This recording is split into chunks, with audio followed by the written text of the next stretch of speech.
Okay, I assume আমার কথা ভালো শোনা যাচ্ছে এবং আপনারা সবাই ভালো আছেন। এবং আপনাদেরকে যেভাবে ডিরেকশন দেওয়া হয়েছিল যে দুইটা ক্লাসের মাঝখানে আমি যতটুকু পেজ পড়াবো এতটুকু নিজেরা পড়বেন। পড়ার সময় মোস্ট অফ দ্য টাইম আমি আপনাদেরকে রিডিং পড়ে শোনাই না। কিন্তু এটাও এক ধরনের পড়া, যে আমি আপনাকে রিডিং পড়ে শোনাবো। আমি আপনাকে ফার্স্ট এডে লাইন বাই লাইন পড়ে শোনাবো, এটা এক ধরনের পড়া, আমি অস্বীকার করি না, এটা পড়া। তো আমি আপনাদেরকে যে মেসেজটা দিতে চাচ্ছি, কোথায় বেশি এমফাসিস করবেন, কোশ্চেন কিভাবে আসবে, এবং আমি আপনাকে কিছু চিন্তার খোরাক দিতেছি যে এটা কেন হয়। জাস্ট ফাইন্ড ইট আউট, কারণ আপনি অলরেডি বুঝে বুঝে পড়ছেন। এই অ্যাপ্রোচটাতে যেটা হবে সেটা হলো ফিল ইন দ্য ক্র্যাকস, অর্থাৎ গ্যাপ হওয়ার পরে আমাদের কি হয়, পড়াশোনায় যখন একটা গ্যাপ হয় বা অনেকদিন আগে এই টপিক গুলো পড়ছি, এখন আমরা অনেক কিছু হয়তো বা ভুলে গেছি, তাই তো? So this is the time to repair. আমি আপনাদেরকে গত ক্লাসে একটা কথা বলেছিলাম, সেটা হলো সাবজেক্টিভ উইকনেস। অর্থাৎ যখন কোন একটা জিনিস আমি এভাবে বলে যাব, তখন আপনার কাছে মনে হবে যে হ্যাঁ, কিছু এরিয়াতে আমার উইকনেস আছে। সকল সাবজেক্টিভ, অনেক সময় আমি স্টুডেন্টদেরকে সাবজেক্টিভ উইকনেস ওভারকাম করতে বলি, চিন্তা না করে। কিন্তু আমি বলবো যে সাবজেক্টিভ উইকনেসটাকে একটু অ্যাড্রেস করবেন, অন্তত এই এক মাস। এই এক মাসের ফার্স্ট স্টেট রিভিশনের পরে আপনি জাম্প করবেন একটা অনলাইন এনবিএমই তে। অনলাইন এনবিএমই দেওয়ার পরে আপনি আমাকে জানাবেন যে আপনার এনবিএমই পারফরমেন্স কিরকম। তারপর আমি আপনাকে চেষ্টা করব ইন্ডিভিজুয়ালাইজড প্ল্যান দিতে, খুব ভালো করে বুঝেন, ইন্ডিভিজুয়ালাইজড প্ল্যান দিতে। এখন ইন্ডিভিজুয়ালাইজ প্ল্যান ছাড়াও একটা, যেহেতু আমি ধরে নিচ্ছি যে এখানে মেজরিটি সবাই আমরা ফার্স্ট এড এর কোর্স করতে আসছি, তার মানে কি একবার শেষ করছি। আমি ধরে নিচ্ছি majority of us will score more than 50% NBME তে। ওকে, যদি আপনি এনবিএমই তে 50% বেশি স্কোর করেন, তাহলে আমার একটা জেনারেল ফর্মুলা আছে, জেনারেল ফর্মুলাটা অ্যাপ্লাই হবে। আর যদি আপনি 50% এর নিচে পারফর্ম করেন, তাহলে তো আসলে বুঝতে পারতেছেন, তখন আপনার জন্য আমাকে স্পেসিফিকলি কিছু জিনিস প্রেসক্রাইব করতে হবে। ঠিক আছে? তো উইল গো ফ্রম দেয়ার। এই মুহূর্তে ফোকাস করেন ফার্স্ট এডটাকে। যদি সম্ভব হয় ফার্স্ট এডের ফাঁকে ফাঁকে, আমি বলছি অবশ্যই অবশ্যই ওয়াল চালায় যেতে, এটা যদি সম্ভব হয়। ওই যে আমি নাইস এই জন্য বলি আর কি, নাইস হওয়ার চেষ্টা করি। অবশ্যই করা উচিত, আপনার করবেন না কেন? তা চলুন আমরা পড়া শুরু করে দিই।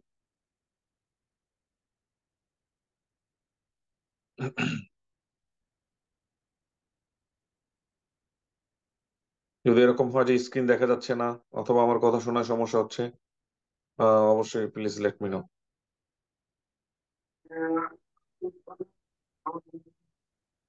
বুঝতেছি না।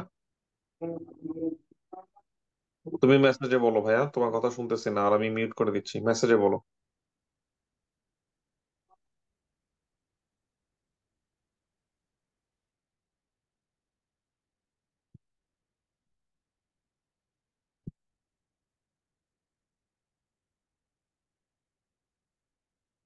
কোনো ইস্যু?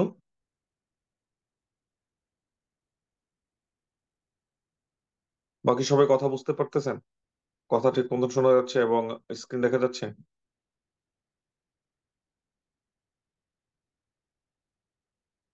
আচ্ছা, আজকে ব্যাকগ্রাউন্ড একটু নয়েজ হতে পারে, যেটা ডিসক্লেমার আমি আগে একটু দিয়ে রাখি। আজকে ব্যাকগ্রাউন্ড একটু নয়েজ হতে পারে, কারণ আজকে আমি বাসা থেকে ক্লাস নিতেছি এবং আমার পিচ্ছির একটু হইচই করতে পারে, আমি দরজা আটকানোর পরও কিছু নয়েজ হয়তো বা আসবে। ঠিক আছে? এটার জন্য আমি দুঃখিত। আর আমি দেখি আমি অ্যাডভান্স নয়েজ ক্যান্সেলিং দিতে পারি কিনা, দাঁড়ান। নয়েজ ক্যান্সেলিং অ্যাডভান্স দেওয়া থাকার কথা।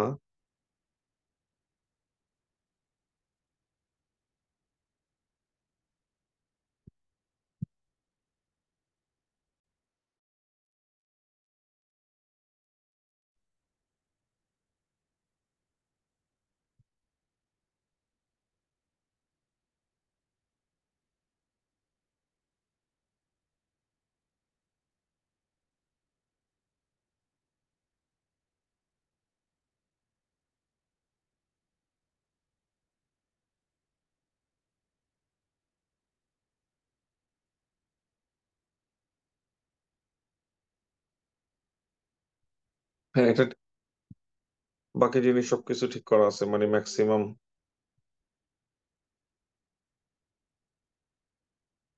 ওকে,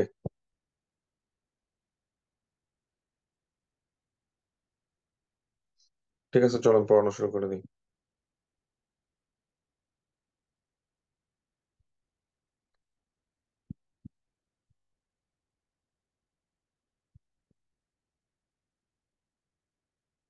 কোন পর্যন্ত থেমেছিলাম যেন আমার আসলে খেয়াল নেই, আমাকে একটু মনে করে দিবেন? প্রেগনেন্সি পড়াইছিলাম, মনে পড়ে।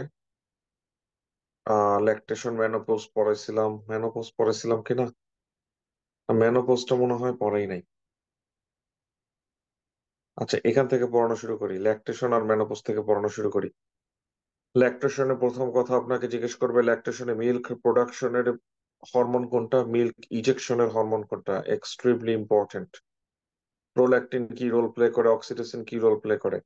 ল্যাকটেশনের সময় যে প্রোল্যাকটিন বেশি বেশি রিলিজ হয়, তারা কিভাবে রিপ্রোডাক্টিভ ফাংশনটাকে ইনহিবিট করে। কারণ ইনক্রিজ প্রোল্যাকটিন গোনাডোট্রপিন রিলিজিং হরমোনকে সাপ্রেস করে সেইভাবে।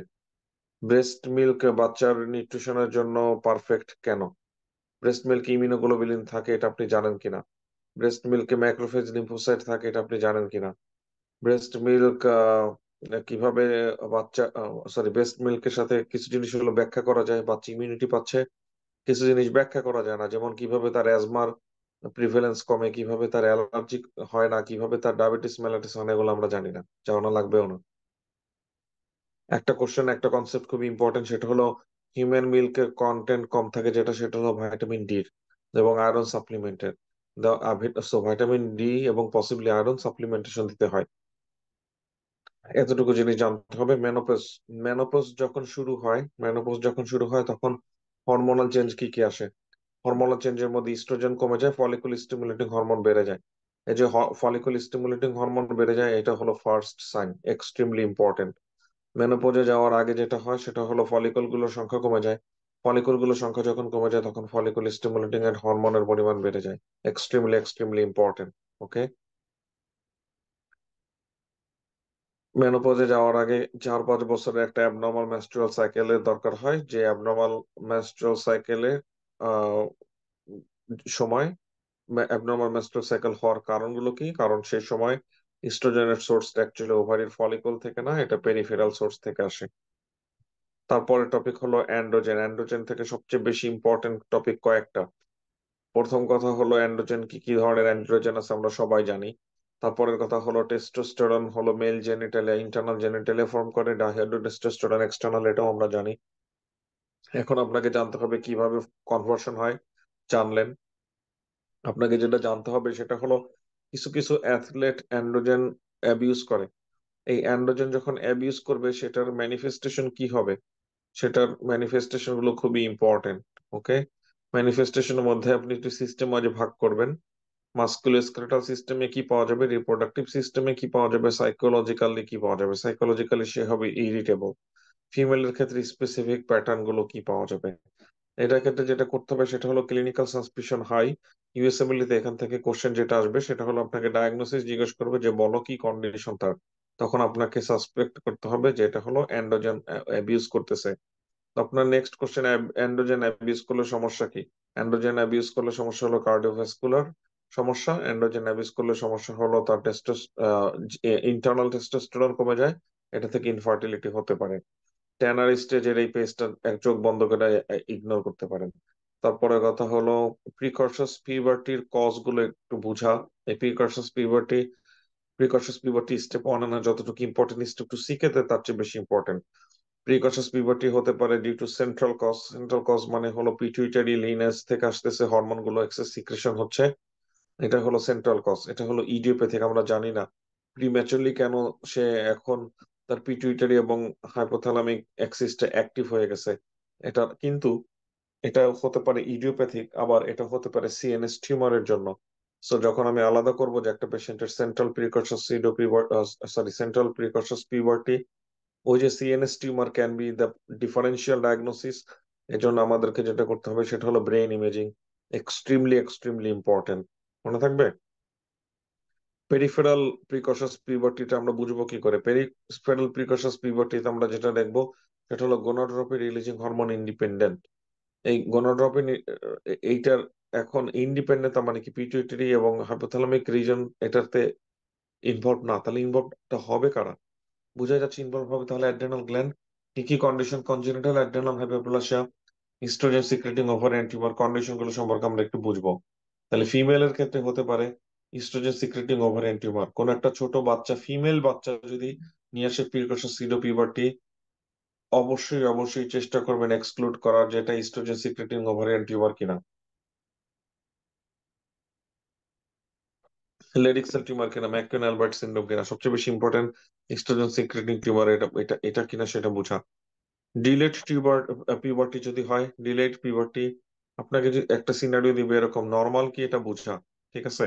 আপনাকে বললো যে একটা ফিমেল তার 15 ইয়ার্স হয়ে গেছে, তার এখনো মেনস্ট্রুয়েশন হয় নাই, দিস ইজ নর্মাল, কোনো সমস্যা নেই, হবে, ওয়েট করো, পাগল হওয়ার কোনো কারণ নাই। হাইপারগোনাডোট্রপিক, হাইপোগোনাডোট্রপিক, হাইপারগোনাডোট্রপিক মানে কি?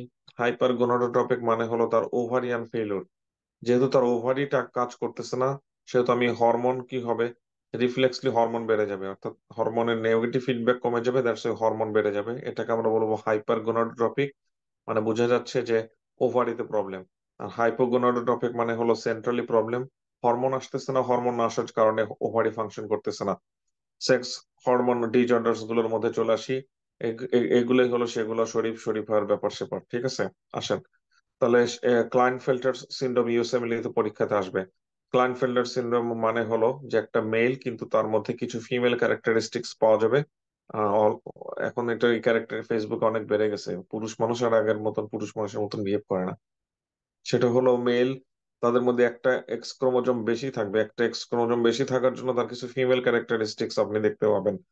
তার টেস্টিসের মধ্যে অ্যাজিওস্পার্মিয়া, অর্থাৎ ফাইন্ডিংস গুলো সেন্স মেক করাবেন, সামনে দেখা যাবেন, ঠিক আছে?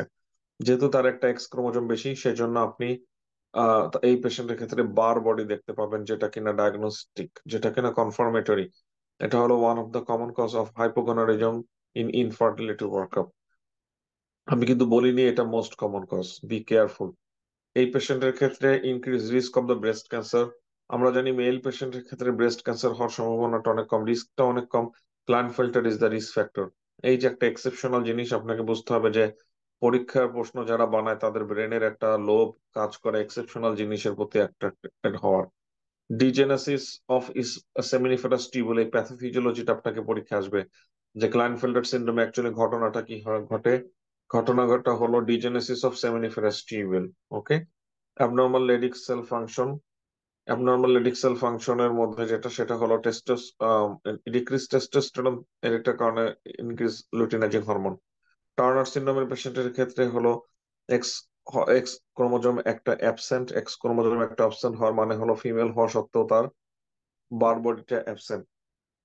এটা সকল ফাইন্ডিং এই তিনটা সিনড্রোমের মধ্যে Klein syndrome, Turner syndrome, double X male, double X male এটা পড়তেই হবে না। ওকে। ডাবল এক্স মেল এটা, sorry double Y male, double Y male এটা পড়তেই হবে না। সবচেয়ে বেশি ইম্পর্টেন্ট টার্নার সিনড্রোম, তারপরে ইম্পর্টেন্ট যেটা সেটা হলো ক্লাইনফেল্টার সিনড্রোম। টার্নার সিনড্রোমের মরফোলজিক্যাল ফাইন্ডিং গুলো কি কি? এই মরফোলজিক্যাল ফাইন্ডিং গুলো আপনাকে ডিসক্রাইব করবে, সেটা দেখে আপনাকে বুঝতে হবে যে এটা হলো টার্নার সিনড্রোমের বেবির কথা বলা হচ্ছে। আমি বলবো সাব সিস্টেম ওয়াইজ ফোকাস করেন, কার্ডিওভাস্কুলার ম্যানিফেস্টেশন গুলো কি কি, রিনাল ম্যানিফেস্টেশন গুলো কি কি, এবং মাস্কুলোস্কেলেটাল ম্যানিফেস্টেশন গুলো কি কি। তারপরে যাবেন যে একটা টার্নার সিনড্রোমের পেশেন্টের ক্ষেত্রে আমরা সেক্স হরমোন রিলেটেড অ্যাবনর্মালিটিস গুলো কি কি দেখতে পাবো। আদার সেক্স ডিসঅর্ডারস ডেভেলপমেন্ট, আদার সেক্স ডিসঅর্ডারস ডেভেলপমেন্ট, এগুলো এই জিনিসগুলো খুব একটা ইম্পর্টেন্ট না। ওকে। যে 46 এক্স, 46 XY এগুলো অত বেশি ইম্পর্টেন্ট না। যেটা ইম্পর্টেন্ট সেটা বলি আপনাকে, ইম্পর্টেন্ট হলো হরমোনাল কন্ডিশন যেগুলো আছে সেগুলো, ঠিক আছে? ডিফারেন্সিয়াল ডায়াগনোসিস হিসেবে জানতে হবে অ্যান্ড্রোজেন ইনসেনসিটিভিটি সিনড্রোম, তাহলে আগে বুঝতে হবে অ্যান্ড্রোজেন ইনসেনসিটিভিটি সিনড্রোম, অ্যান্ড্রোজেন আছে, অ্যান্ড্রোজেন কাজ করে নাই, তার মানে মরফোলজিক্যালি তার ফিমেলের মতন দেখা যাবে। যেহেতু অ্যান্ড্রোজেন কাজ করতেছে না, সেহেতু নেগেটিভ ফিডব্যাক লুপ অ্যাবসেন্ট, তাহলে নেগেটিভ নেগেটিভ লুপ অ্যাবসেন্ট হওয়া মানে কি, কাজ করতেছে না, ইনসেনসিটিভিটি রিসেপ্টরে প্রবলেম, তার মানে হরমোনের লেভেলে কোনো প্রবলেম হবে না। টেস্টোস্টেরন সিক্রেটিং টিউমার অথবা এক্সোজেনাস অ্যান্ড্রোজেন স্টেরয়েড, তার মানে শুধুমাত্র অ্যান্ড্রোজেনের পরিমাণ বেশি থাকবে, কিন্তু সেই এক্সেস অ্যান্ড্রোজেন গুলো পিটুইটারি হরমোনকে কমায় দিবে, লুটিনাজিং হরমোন কম থাকবে। হাইপারগোনাডোট্রপিক হাইপোগোনাডিজম, হাইপারগোনাডোট্রপিক হাইপোগোনাডিজম মানে হলো টেস্টোস্টেরন থেকে টেস্টোস্টেরন আসতেছে না গোনাড থেকে। এটা মানে ডায়াগনোসিস, এই কন্ডিশন গুলো ইনক্রিজ ডিক্রিজ এগুলো একসাথে পড়ে ফেলতেছি। ওকে।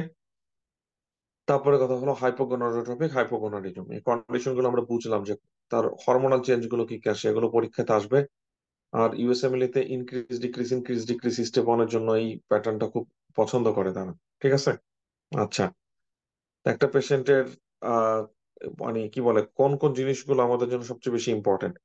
অ্যারোমাটেস deficiency, androgen insensitivity syndrome, 5 alpha reductase deficiency. এই কয়টা condition extremely important with differential diagnosis. Aromatase aromatase deficiency aromatase deficiency হলে তাহলে আপনি সবার আগে যেটা ফোকাস করবেন যে পেশেন্টের হবেটা কি। অ্যারোমেটাসটা যদি না আসে, তাহলে অ্যারোমেটাস যদি না আসে তাহলে আমি এন্ডোজেনাস ইস্ট্রোজেন তৈরি করতে পারবো না। এটা অটোজোমাল রিসেসিভ, এটা খুব বেশি ইম্পর্টেন্ট না, জানা ভালো। ওকে। ডিউরিং ফিটাল লাইফ আমি তাকে অ্যান্ড্রোজেন তৈরি করতেছি, কিন্তু সেই অ্যান্ড্রোজেন গুলোকে আমি ইস্ট্রোজেনে কনভার্ট করতে পারতেছি না। ইভেন ঘটনাটা ঘটতেছে প্লাসেন্টাতে। এই অ্যারোমাটেস ডেফিসিয়েন্সিতে বাচ্চা না যতটুকু এফেক্টেড হয়, মা বেশি এফেক্টেড হয়। তাহলে মায়ের ক্ষেত্রে কি পাওয়া যাবে? মায়ের ক্ষেত্রে তখন ইনক্রিজ অ্যান্ড্রোজেন এফেক্ট পাওয়া যাবে, এবং বাচ্চা ডেলিভারির পরে আবার সেটা ঠিক হয়ে যাবে অটোমেটিক। এটা মাকে করতে হবে রিঅ্যাসিওর। ওকে। সো আমরা অ্যারোমাটেস ডেফিসিয়েন্সিতে যেটা দেখবো, ক্লিনিক্যাল সিনারিও যেটা দেখবো, সেটা হলো একটা পার্টিকুলার উইমেন যে কিনা প্রেগনেন্ট, এবং প্রেগনেন্ট থাকা অবস্থাতে তার এক্সেস অ্যান্ড্রোজেনের ফাইন্ডিংস গুলো দেখা যাচ্ছে। ওকে। তারপরের কথা হলো অ্যান্ড্রোজেন ইনসেনসিটিভিটি সিনড্রোম। বাচ্চাগুলো খুব বেশি একটু হোল্ড করেন, দেখি আমি আরো একটু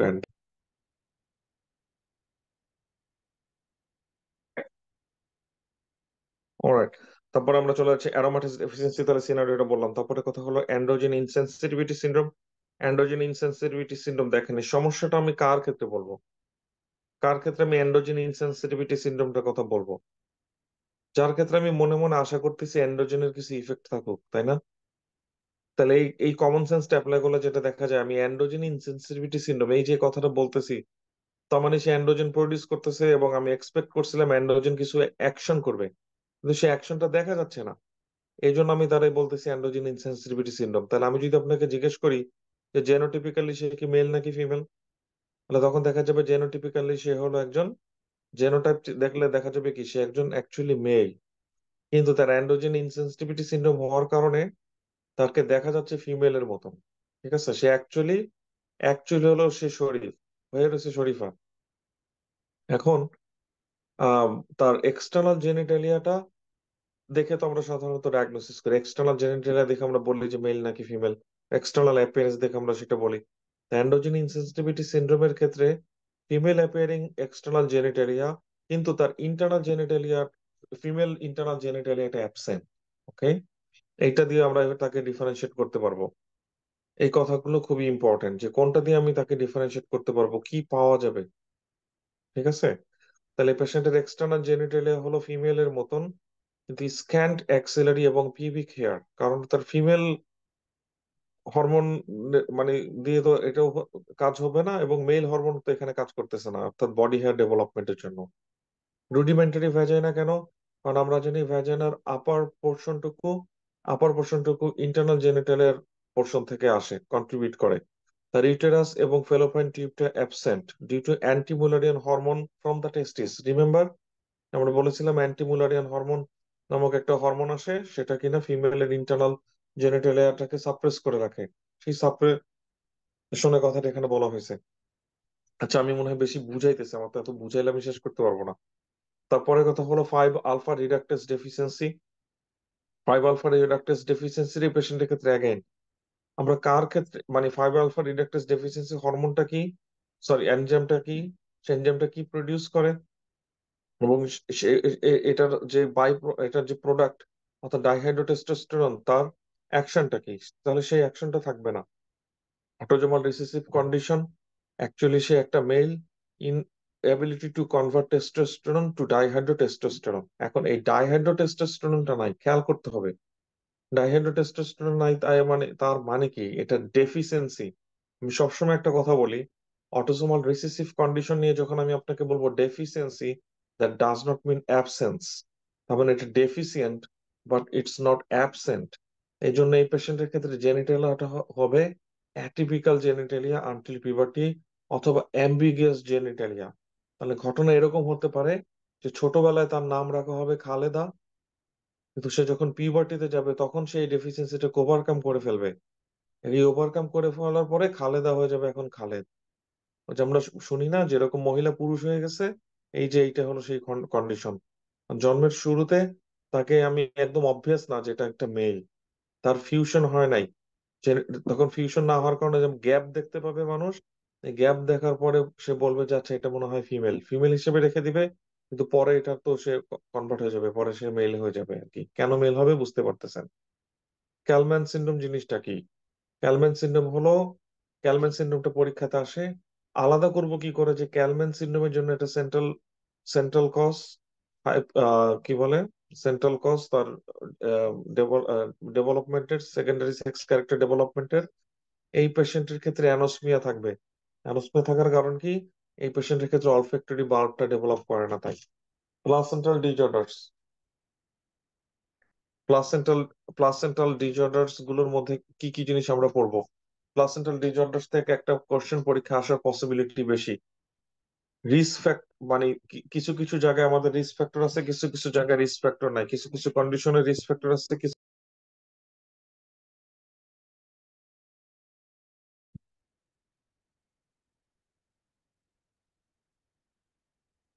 অলরাইট। সো এখানে প্লাসেন্টাল এই ডিজঅর্ডার গুলো থেকে পরীক্ষা প্রশ্ন আসার সম্ভাবনা খুবই বেশি। আপনাকে প্রথম কথা আপনি একটু ডেফিনেশনটা বোঝার চেষ্টা করবেন, যে কোনটাতে কি বোঝাচ্ছে এবং ম্যানিফেস্টেশনটা কি হবে।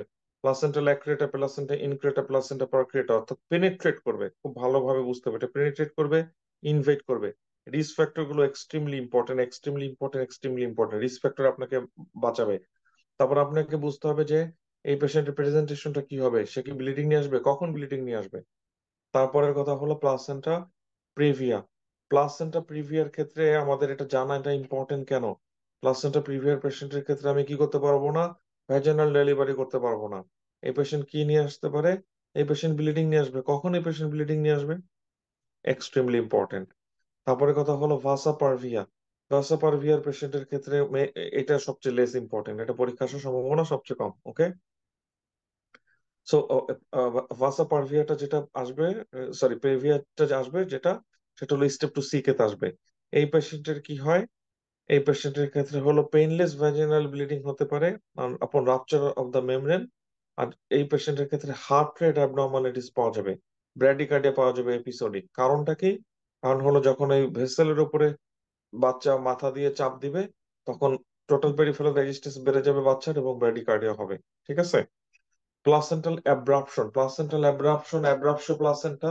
স্টেপ ওয়ানের জন্য দুই তিনটা জিনিসকে আলাদা করতে পারলে বেটার। ওকে।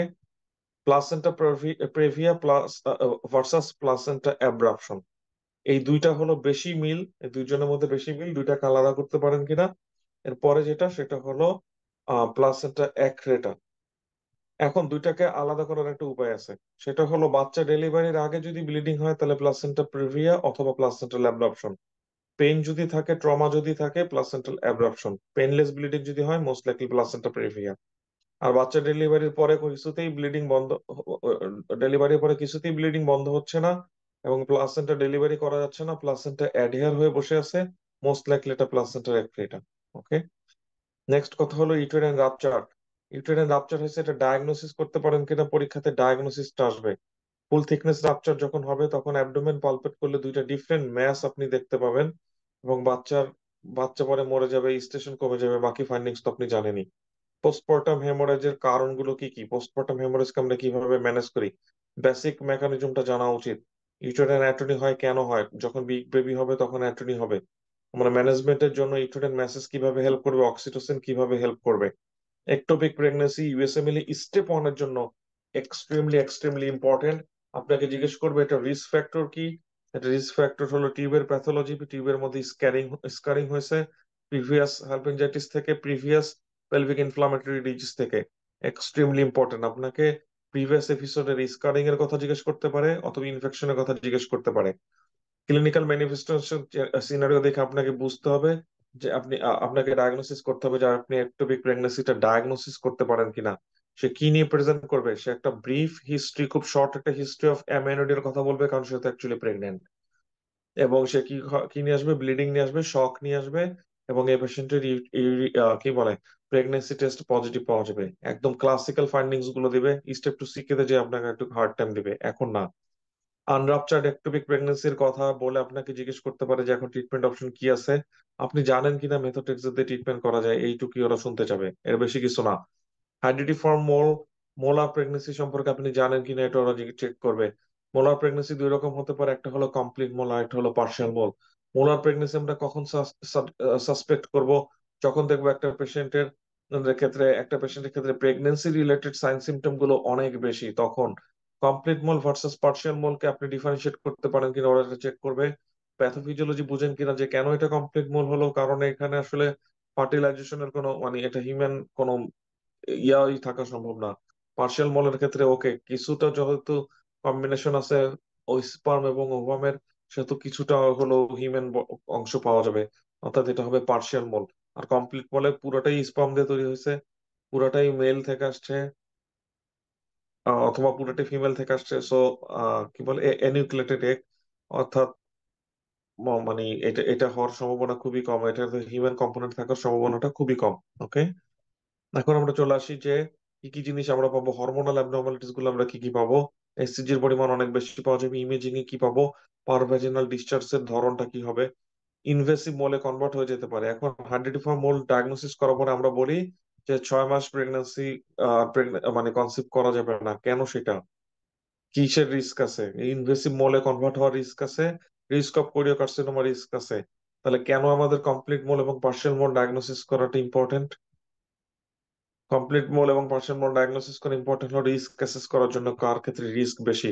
এখান থেকে আমরা চলে যাব কোরিওকার্সিনোমা। কোরিওকার্সিনোমার মধ্যে সবচেয়ে বেশি ইম্পর্টেন্ট হলো কোরিওকার্সিনোমা মে ফলো এ নর্মাল প্রেগন্যান্সি, মে ফলো এ অ্যাবর্শন, মে ফলো এ মোলার প্রেগন্যান্সি। যে কোনো কন্ডিশনের পরে কোরিওকার্সিনোমার প্রেজেন্টেশন আসতে পারে। সে কোরিওকার্সিনোমার প্রেজেন্টেশন যখন আপনাকে আসবে কি নিয়ে প্রেজেন্ট করবে, কোরিওকার্সিনোমাটা কোন জায়গার কার্সিনোমা। তাহলে প্রাইমারি টিউমারের একটা ফাইন্ডিং, সাথে কোরিওকার্সিনোমা খুবই অ্যাগ্রেসিভ, এট দ্য প্রেজেন্টেশন এটার মেটাস্টেসিস থাকতে পারে, at the presentation say cannon ball metastasis in the lungs নিয়ে আসতে পারে। হাইপারটেনশন ইন দ্য প্রেগনেন্সি আমরা আলাদা করব কি করে, এটা মায়ের প্রেগনেন্সির আগে থেকেই হাইপারটেনশন ছিল, নাকি এটা প্রেগনেন্সির পরে ডেভেলপ হয়েছে। এবং আমি আলাদা করব কি করে যে জেস্টেশনাল হাইপারটেনশন নাকি প্রাইমারি হাইপারটেনশন, নাকি এটা প্রি একলামশিয়া নাকি টেকলামশিয়া নাকি হেল্প সিন্ড্রোম, আলাদা করতে হবে। যদি 20 সপ্তাহ আগে থেকে হাইপারটেনশন থাকে মোস্ট লাইকলি মায়ের প্রাইমারি হাইপারটেনশন। যদি 20 সপ্তাহ পরে হাইপারটেনশন হয় তাহলে জেস্টেশনাল হাইপারটেনশন। হাইপারটেনশনের সাথে যদি আরো কিছু ফাইন্ডিংস থাকে তাহলে আমি সেটাকে বলবো আইদার প্রি একলামশিয়া অথবা eclampsia. You should guy you guys should know what is pre eclampsia and eclampsia, আমি এটাতে আর আগাচ্ছি না। হেল্প সিন্ড্রোম বুঝতে হবে, এবং আপনাকে অ্যাড করতে হবে যে কখন জেস্টেশনাল হাইপারটেনশনের সাথে কি যুক্ত হলে আমি এটাকে প্রি একলামশিয়া বলি, প্রি একলামশিয়ার সাথে কি অ্যাড হলে আমি এটাকে একলামশিয়া বলি, একলামশিয়ার সাথে কি অ্যাড হলে অথবা হাইপারটেনশনের সাথে কি অ্যাড হলে এটাকে আমি হেল্প সিন্ড্রোম বলি। হেল্প সিন্ড্রোম ইউএসএম লিস্টে পাওয়ার জন্য এক্সট্রিমলি ইম্পর্টেন্ট পরীক্ষার প্রশ্ন আসবে। ম্যানেজমেন্ট প্ল্যানের ক্ষেত্রে আমাকে বুঝতে হবে যে একটা পেশেন্টের ক্ষেত্রে যখন আমি সাসপেক্ট করবো তার প্রি একলামশিয়া হতে পারে, কাদের ক্ষেত্রে সাসপেক্ট করবো, what are the risk factor. Previous প্রেগনেন্সিতে তার প্রি একলামসিয়া ছিল, পরের বার তার আবার প্রি একলামসিয়া হতে পারে, প্রিভেনশনের জন্য কি করা যেতে পারে। দেখেন প্রোফাইল্যাক্সিস এর জন্য অ্যাসপিরিন এই কথাটা লেখা আছে, এটা আপনি খেয়াল করতেছেন কিনা জানি না, খেয়াল করতে হবে। তারপরের কথা হলো কমপ্লিকেশন কি, আপনি যখন বলতেছেন যে প্রি একলামসিয়া পরে অ্যাডভান্স হয়ে একলামসিয়া হতে পারে, হেল্প সিন্ড্রোম হতে পারে, অলরেডি আপনি বুঝে ফেলছেন কমপ্লিকেশন কি। রিস্ক ফ্যাক্টর গুলো সুপার ডুপার ইম্পর্টেন্ট, ওকে, পরীক্ষা আসবে। এখন আসি আমাদেরকে এটা যেন প্রোগ্রেস না করে সেই জন্য হলো ট্রিটমেন্ট। তাহলে অ্যান্টি হ্যাপাটাইটিস দিব, কোন কোন অ্যান্টি হ্যাপাটাইটিস প্রেগনেন্সিতে সেফ। তারপরের কথা হলো হ্যাপাটাইটিস ইমার্জেন্সি নিয়ে যদি আসে তাহলে আমি কোনটা দিব। আইভি ম্যাগনেসিয়াম কেন দিব, টু প্রিভেন্ট সিজার। তারপরে আইভি ম্যাগনেসিয়াম দেওয়ার আগে আমাকে কি চেক করতে হবে, রেসপিরেটরি রেট। অলরাইট, এবং ট্রিটমেন্ট কি, ট্রিটমেন্ট হলো ডেফিনিটিভ ট্রিটমেন্ট হলো ডেলিভারি, একলামশিয়ার ক্ষেত্রে ডেফিনিটিভ ট্রিটমেন্ট হলো ডেলিভারি, অবশ্যই পেশেন্ট স্টেবল করব ওই মেডিকেল ম্যানেজমেন্টের মাধ্যমে। হেল্প সিন্ড্রোমের ক্ষেত্রে একই জিনিস, ডেফিনেট ট্রিটমেন্ট হলো delivery. Gynaecological treatment, sorry gynaecological টিউমারের এপিডেমিওলজিটা অত বেশি ইম্পর্টেন্ট না, মোটামুটি আইডিয়া রাখবেন। আর কিন্তু আমি ওভারিয়ান টিউমারটা এক্সট্রিমলি এক্সট্রিমলি ইম্পর্টেন্ট, প্যাথোফোমা থেকে পড়বেন ওভারিয়ান টিউমারটা। ওকে, তো ফার্স্ট এডে যেটা আসছে আমাদের গোল এখন ফার্স্ট এডে ফোকাস থাকা। বার্থোলিন সিস্ট এবং বার্থোলিন অ্যাবসেস, বার্থোলিন গ্ল্যান্ডটা কোথায় থাকে এটা যদি বুঝতে পারেন তাহলে তার প্রেজেন্টেশনটা আপনি বুঝতে পারবেন। এটার প্যাথোফিজিওলজিটা কি? প্যাথোলজি হলো বার্থোলিনের গ্ল্যান্ড অবস্ট্রাকশন। তারপরে হলো লিখেন স্ক্লেরোসাস, লিখেন সিমপ্লেক্স ক্রনিকাস। এই দুইটার মধ্যে স্ক্লেরোসাসটা বেশি ইম্পর্টেন্ট। এটার সিগনিফিকেন্স কি? এটার সিগনিফিকেন্স হলো স্কোয়ামাসেল কার্সিনোমার রিস্ক বেড়ে যায়। এটার প্রেজেন্টেশনটা কি? প্রেজেন্টেশন ডিসপ্যারোনিয়া, ডিসইউরিয়া, ডিসচেজিয়া কাদের ক্ষেত্রে হয়। তারপরে কথা হলো ভালভার কার্সিনোমার মধ্যে আমরা যেটা পড়বো সেটা হলো প্রেজেন্টেশন। ভালভার কার্সিনোমা আপনি ডায়াগনোসিস করতে পারেন কিনা, এটা রিস্ক ফ্যাক্টর কি সেটা আপনি বুঝেন কিনা। এক্সট্রা মেমারি প্যাচের ডিজিজ মোটামুটি ইম্পর্টেন্ট। তারপরে কথা হলো ইম্পরপোরেট হাইমেন এক্সট্রিমলি ইম্পর্টেন্ট, কারণ এটা আপনাকে একই সাথে এমব্রায়োলজি চেক করে ফেলতেছে। ইম্পরপোরেট হাইমেনের প্রেজেন্টেশনটা কি হবে? বলবে একটা মেয়ের বয়স হয়ে গেছে 14-15 বছর, তার এখনো পর্যন্ত মেনস্ট্রুয়েশন হয় নাই। আসলে তো তার মেনস্ট্রুয়েশন হচ্ছে কিন্তু ব্লাডটা বাইরে আসতেছে না, তাই না? তো ব্লাড বাইরে আসতেছে না, তাহলে তো বাস্ট হয়ে যাওয়ার কথা। কি হচ্ছে? এটা আবার অ্যাবজর্ব করে ফেলতেছে। অ্যাবজর্ব করতে পারে কেন জানেন? অ্যাবজর্ব করতে পারে কারণ nutrient lining epithelium সিলেটেড columnar epithelium. তাহলে তার প্রেজেন্টেশনটা হবে প্রতি মাসে একবার ব্যথা হবে। প্রতি মাসে তার একবার ব্যথা হবে, সিভিয়ার ব্যথা হবে, আবার সেটা সাবসেন্ট হয়ে যাবে, আবার ব্যথা হবে, আবার ঠিক হয়ে যাবে। একদম ক্লাসিক্যাল ফাইন্ডিংসটা বলবে যে যখন ভ্যাজানাল এক্সামিনেশন করবে সেখানে একটা ব্লুইশ কালারের মেমব্রেন দেখতে পাবে, অর্থাৎ অথবা ব্ল্যাক কালার একটা মেমব্রেন দেখতে পাবে, যে সেটার পেছনে হলো সব ব্লাড প্রোডাক্ট গুলো জমা আছে তাই। ভ্যাজানাল টিউমারের মধ্যে স্কোয়ামাস সেল কার্সিনোমা হতে পারে, ক্লিয়ার সেল অ্যাডেনোকার্সিনোমা হতে পারে। Clear sell adenocarcinoma risk factor হিসেবে হলো প্রিভিয়াস এক্সপোজার, হলো exposure of diethyl এস্টিবেস্টেরল in the ইউটেরো। আজকে থেকে প্রায় 20, 30, 40 বছর আগে এক্সপোজ হয়েছে সেই মহিলার এখন ক্লিয়ার সেল অ্যাডেনোকার্সিনোমা হতে পারে। এর জন্য এটা পরীক্ষা খুব পছন্দ করে। সার্কোমা বোট্রেটিস, এটা হলো বাচ্চাদের হবে, ফিমেল ছোট বাচ্চাদের ক্ষেত্রে হবে, লেস দেন 4 ইয়ার্স ওল্ড। প্রেজেন্টেশনটা কিরকম থাকবে দেখে নিবেন। সার্ভাইকাল প্যাথোলজির মধ্যে যখন আপনি পড়বেন সার্ভাইকাল প্যাথোলজি, আমি আপনাকে সাজেস্ট করব লেন্থ অনুযায়ী পড়তে, ডেপথ অনুযায়ী পড়তে। ডিসপ্লাসিয়া এন্ড কার্সিনোমা ইনসাইটো আলাদা করব কি করে? প্রথম কথা হলো ডিসপ্লাসিয়া কাদেরকে আমি বলবো ডিসপ্লাসিয়া, সেটা হলো ডেপথের উপর বেস করে। কখন আমি বলবো CIN1, কখন আমি বলবো CIN2, কখন আমি বলবো CIN3, এবং কখন আমি বলবো কার্সিনোমা ইনসাইটো, কখন আমি বলবো ইনভেসিভ কার্সিনোমা। ইনভেসিভ কার্সিনোমা আমি তখনই বলবো যখন বেসমেন্ট মেমব্রেনকে সে ক্রস করে ফেলবে। Primary ovarian insufficiently extremely extremely important. এটা কখন হবে? একটু লেট স্টেজে হবে, ধরেন 37, 38, 40 বছর বয়সের দিকে হবে। সেই প্রাইমারি ওভারিয়ান ইনসাফিসিয়েন্সির সাথে মেনোপজের ডিফারেন্সটা কি? কোনো ডিফারেন্স নাই। জাস্ট যেই এজে আমরা মেনোপজ সাজেস্ট করি না, সাসপেক্ট করি না, তখন যদি মেনোপজের টাইপের চেঞ্জ চলে আসে, সেটাই হলো প্রাইমারি ওভারিয়ান ইনসাফিসিয়েন্সি। ইউসেমলি এরকম একটা সিনারিও দিতে পারে, মেয়ের বয়স 35 বছরের বেশি, এখন সে বাচ্চা নিতে যাচ্ছে, বাচ্চা হচ্ছে না। কি ঘটনা ঘটতে পারে? প্রাইমারি ওভারিয়ান ইনসাফিসিয়েন্সি হতে পারে। হরমোন টেস্ট করে দেখলাম তার ফলিকুল স্টিমুলেটিং হরমোন বেশি। অর্থাৎ আপনি যখন এন্ডোক্রাইন টেস্ট করবেন, এন্ডোক্রাইন টেস্ট করার পরে কি দেখবেন বলেন তো? এন্ডোক্রাইন টেস্ট করার পরে আপনি দেখবেন যে তখন মেনোপজে যে চেঞ্জটা দেখা যায় সেই চেঞ্জটা শুরু হয়েছে, যা শুরুটা হবে ফলিকুল স্টিমুলেটিং হরমোন ইনক্রিজ এটা দিয়ে। আচ্ছা, এটা কোনো অর্গানিক কজ থাকতে পারে কিনা? এটা হতে পারে ইডিওপ্যাথিক, এটা হতে পারে কোনো অর্গানিক কজ। সে অর্গানিক কজ গুলোর মধ্যে টার্নার সিনড্রোম, এই অর্গানিক কজের মধ্যে ফ্রাজাইল এক্স সিনড্রোম, এই দুইটা কথা তারা খুবই পছন্দ করে। হতে পারে অটো ইমিউনো। ওকে। এই জন্য কেউ যদি মা হওয়াটাকে ডক্টর হওয়ার আগে প্রায়োরিটি দেয়, তাকে অ্যাপ্রিসিয়েট করা উচিত আমাদের সবাই। এবং আমাদের দেশের প্রেক্ষাপটে এটাকে অন্যভাবে দেখা হয়, ইউএস এর প্রেক্ষাপটে এটা অন্যভাবে দেখা হয় না। সো আপনার ওই ট্র্যাপে পড়বেন না যে ওই যে আমার ইয়ার অফ গ্রাজুয়েশন বেড়ে গেল, হ্যান হলো ত্যান হলো। ওয়েল, ইয়ার অফ গ্রাজুয়েশন অন্য কারণে বাড়ছে, ঠিক আছে? এইভাবে ব্যাড ফিল করবো না, কারণ আমাদের কখনো ব্যাড ফিলিং এর ট্র্যাপে পড়া যাবে না। ব্যাড ফিল করবেন না। ব্যাড ফিল করা মানে হলো আপনি গিলটি, কোনো অপরাধ করেন নাই, গিল্ট হওয়ার কোনো কারণ নাই। আমার স্টোরি এরকম, আমি বাংলাদেশ থেকে উঠে আসছি, ইউএসএমএল দিব নাকি দিব না ডিসিশন নিতে সময় লাগছে।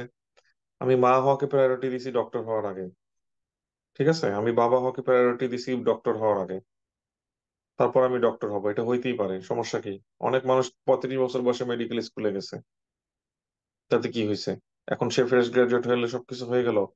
কখনো কখনো ব্যাড ফিলিং নেওয়া যাবে না। ব্যাড ফিলিং থাকা মানে হলো guilty, you did something wrong, নাহলে আপনি ব্যাড ফিল কেন করতেছেন? তার মানে আপনি জানেন আপনি একটু বেটার করতে পারতেন, এখন আপনি এ- এটা এটা জানার কারণে কি ব্যাড ফিল হচ্ছে? সো ব্যাড ফিলিং এর কোনো মানে সাইন সিমটম রাখা যাবে না। Okay. Be confident, be firm, whatever I am doing okay, that's it. আমি চাই, তবে সিনসিয়ারিটিটার জন্য প্রকাশ পায়। এত অল্প পড়ালেখা, 2 বছর 3 বছর লেগে যাচ্ছে স্টেপ ওয়ানের পড়ালেখা শেষ করতে, এখানে সিনসিয়ারিটি নিয়ে একটা কোশ্চেন চলে আসতে পারে। ঠিক আছে? তো মেক শিওর করেন না, এতদিন যা করছেন করছেন, ফরগিভ ইয়োরসেলফ। এখন থেকে আর যেন আমরা সিনসিয়ার হই, মানুষ যেন বুঝতে পারে যে না, এই মানুষটা প্যাশনেট, এই মানুষটা ডেসপারেট, এই মানুষটা সিনসিয়ার, এই মানুষটা প্রফেশনাল। তাকে একটা কাজ দিলে সে কাজটা সে শেষ করতে পারে, সে কনসিস্টেন্টলি কিছু কাজ শেষ করতে পারে। কারণ আপনাকে তো রেসিডেন্সি শেষ করতে হবে, তাই না? ওকে, কোনো অপরাধ নেই বাবা হওয়ার, মা হওয়ার পিছনে। কিন্তু এট দ্য সেম টাইম আপনাকে এই ক্যারেক্টারটা ডেমনস্ট্রেট করতে হবে যে you can make a balance, যে আপনি একই সাথে মা এবং একই সাথে ডক্টর হতে পারবেন, আপনি একই সাথে বাবা এবং একই সাথে ডক্টর হতে পারবেন। কিভাবে এই ক্যারেক্টারটা ডেমনস্ট্রেট করবেন? By showing that you are desperate and you are making progress and you are productive. আপনি 5 বছর লাগা ইউএসএমএল স্টেপ ওয়ানের প্রিপারেশন নিচ্ছেন না, ইউএসএমএল 2টা পরীক্ষা দেওয়ার জন্য আপনি 5 বছর সময় নষ্ট করেননি। ঠিক আছে? এইভাবে দেখাইতে হবে, এর আগে যা করছি করছি, এখন থেকে ঠিক হয়ে যাই আমরা। Most common cause of on এভলিউশনের মধ্যে চলে আসি। প্রেগনেন্সি তো most common cause. Polycystic ovarian syndrome, obesity, hypothalamic axis, functional hypothalamic amenorrhoea, extremely important. Exercise induced কাদের ক্ষেত্রে সাসপেক্ট করব? অ্যাথলেট এবং হ্যাংলা পাতলা, বিএমআই 18-র চেয়ে কম, এরপরও খায় না, এরপরও মানে ব্যায়াম করে। এর ক্ষেত্রে আমাদের রিস্ক ফ্যাক্টরটা কি? রিস্ক ফ্যাক্টর হল, তার মেকানিজমটা কি? লেপটিন কমে গেছে। রিস্ক ফ্যাক্টরটা কি? রিস্ক ফ্যাক্টর হলো বোন মিনারেল ডেন্সিটি কমে যাবে, ভেঙে যাবে সবকিছু। পলিসিস্টিক ওভারিয়ান সিনড্রোমের প্রেজেন্টেশনটা দেখে আপনি ডায়াগনোসিস করতে পারেন কিনা পরীক্ষাতে ইম্পর্টেন্ট। হরমোনের রেশিওটা এখানে অন্যরকম, লিউটিনাইজিং হরমোন বেশি ফলিকুলার স্টিমুলেটিং হরমোনের তুলনায়, তার অ্যান্ড্রোজেন বেশি হয়। পলিসিস্টিক ওভারিয়ান সিনড্রোমের ক্ষেত্রে যখন আমরা ট্রিটমেন্ট করব, এখানে ট্রিটমেন্টের অনেকগুলো ব্যাপার আছে। আপনি কি ট্রিটমেন্ট করতে চান?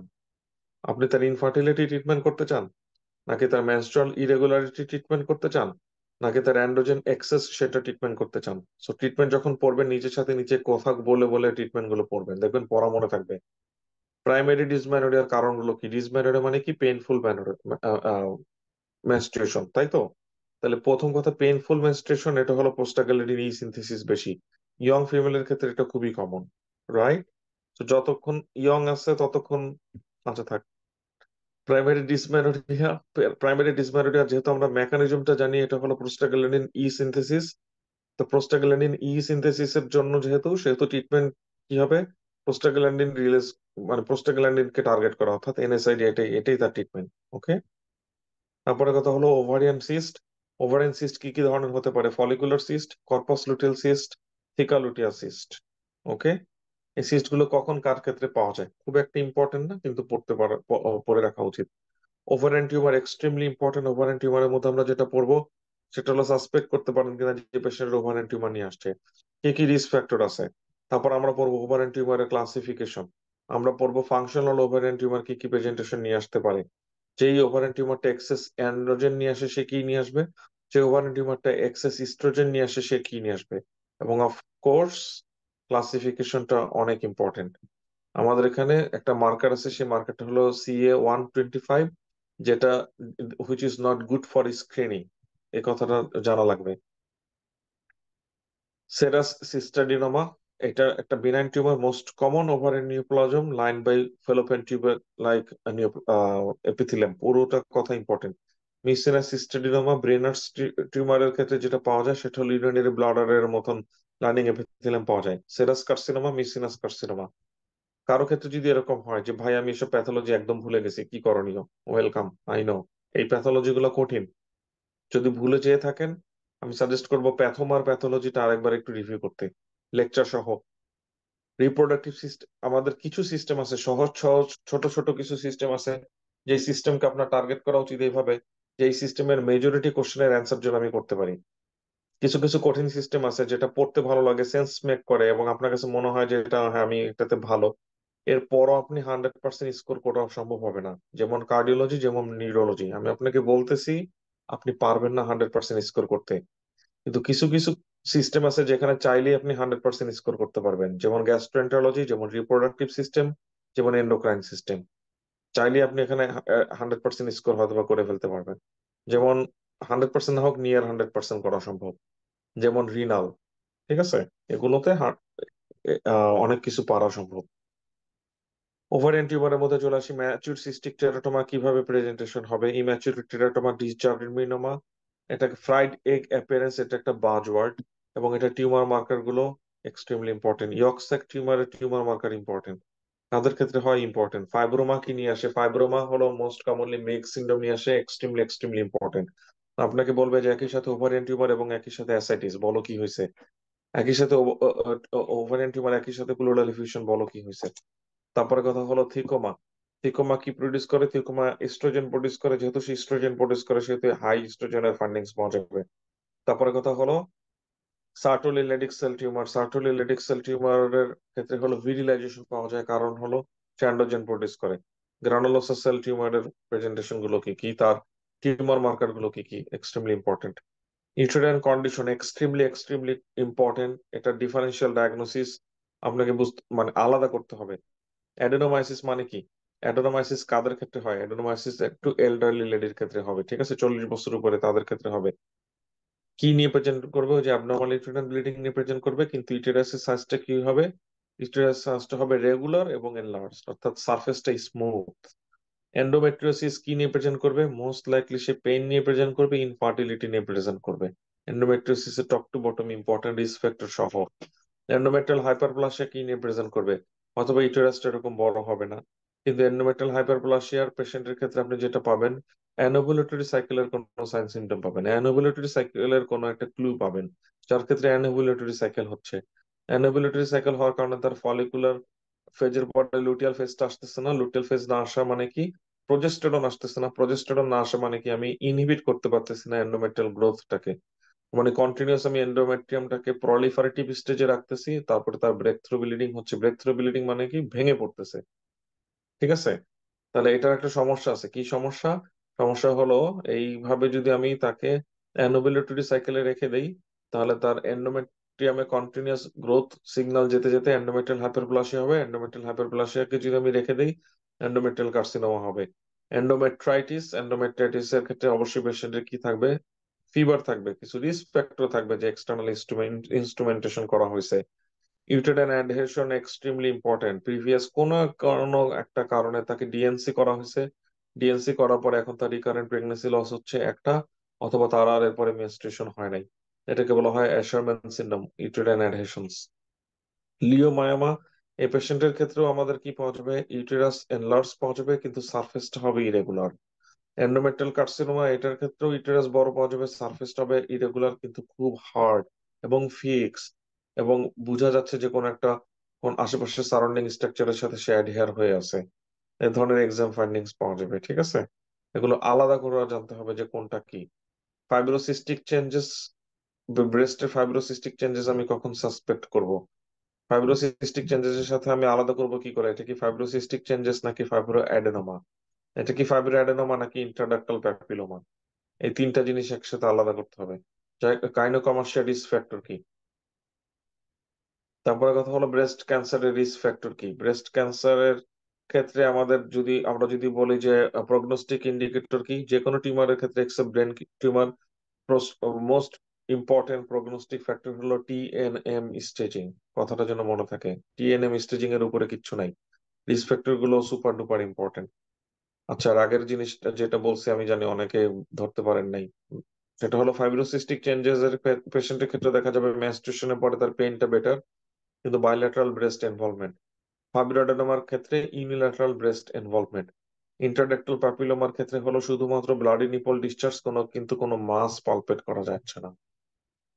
ওকে, এইভাবে পড়ছেন কিনা জানি না, এইভাবে যদি বেসিক বিল্ড না করেন একটু কষ্ট হবে এখন, ঠিক আছে।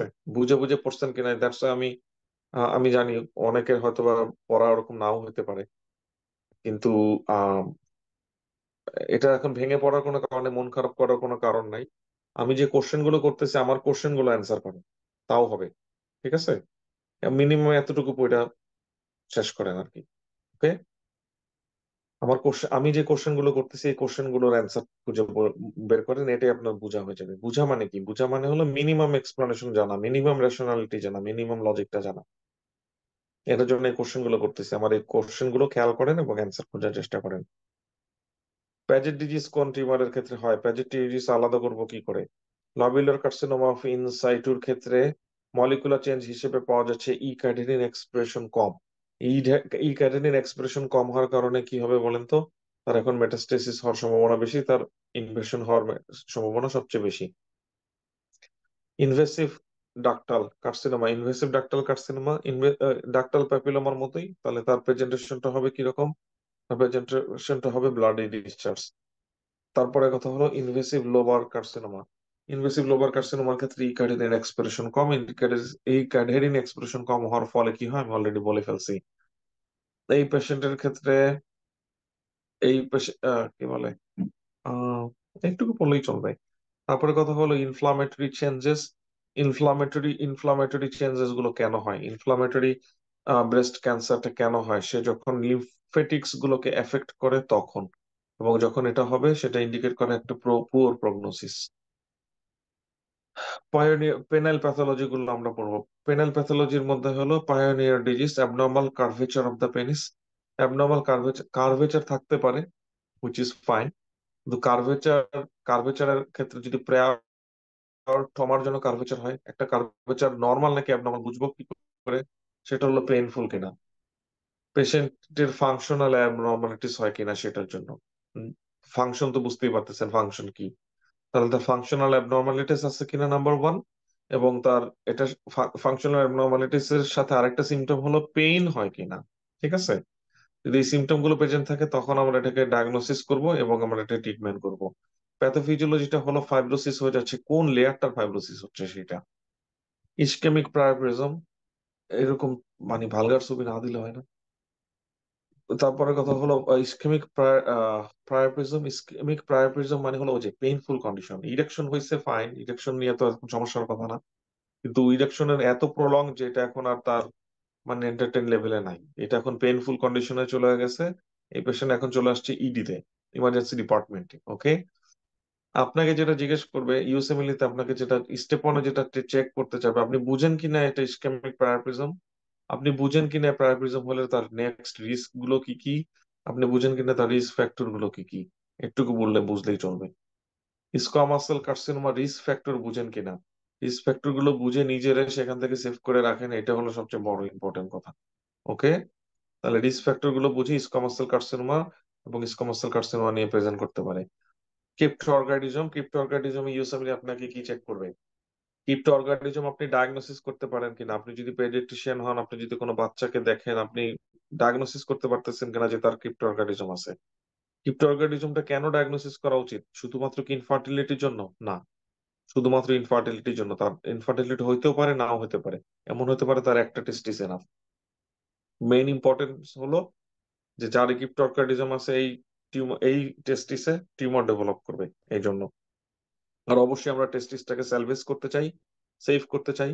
সে যদি অ্যাবডোমেনে বসে থাকে সেখানে টেম্পারেচার হাই, তাকে আমরা নিচে নামায় নিয়ে আসবো।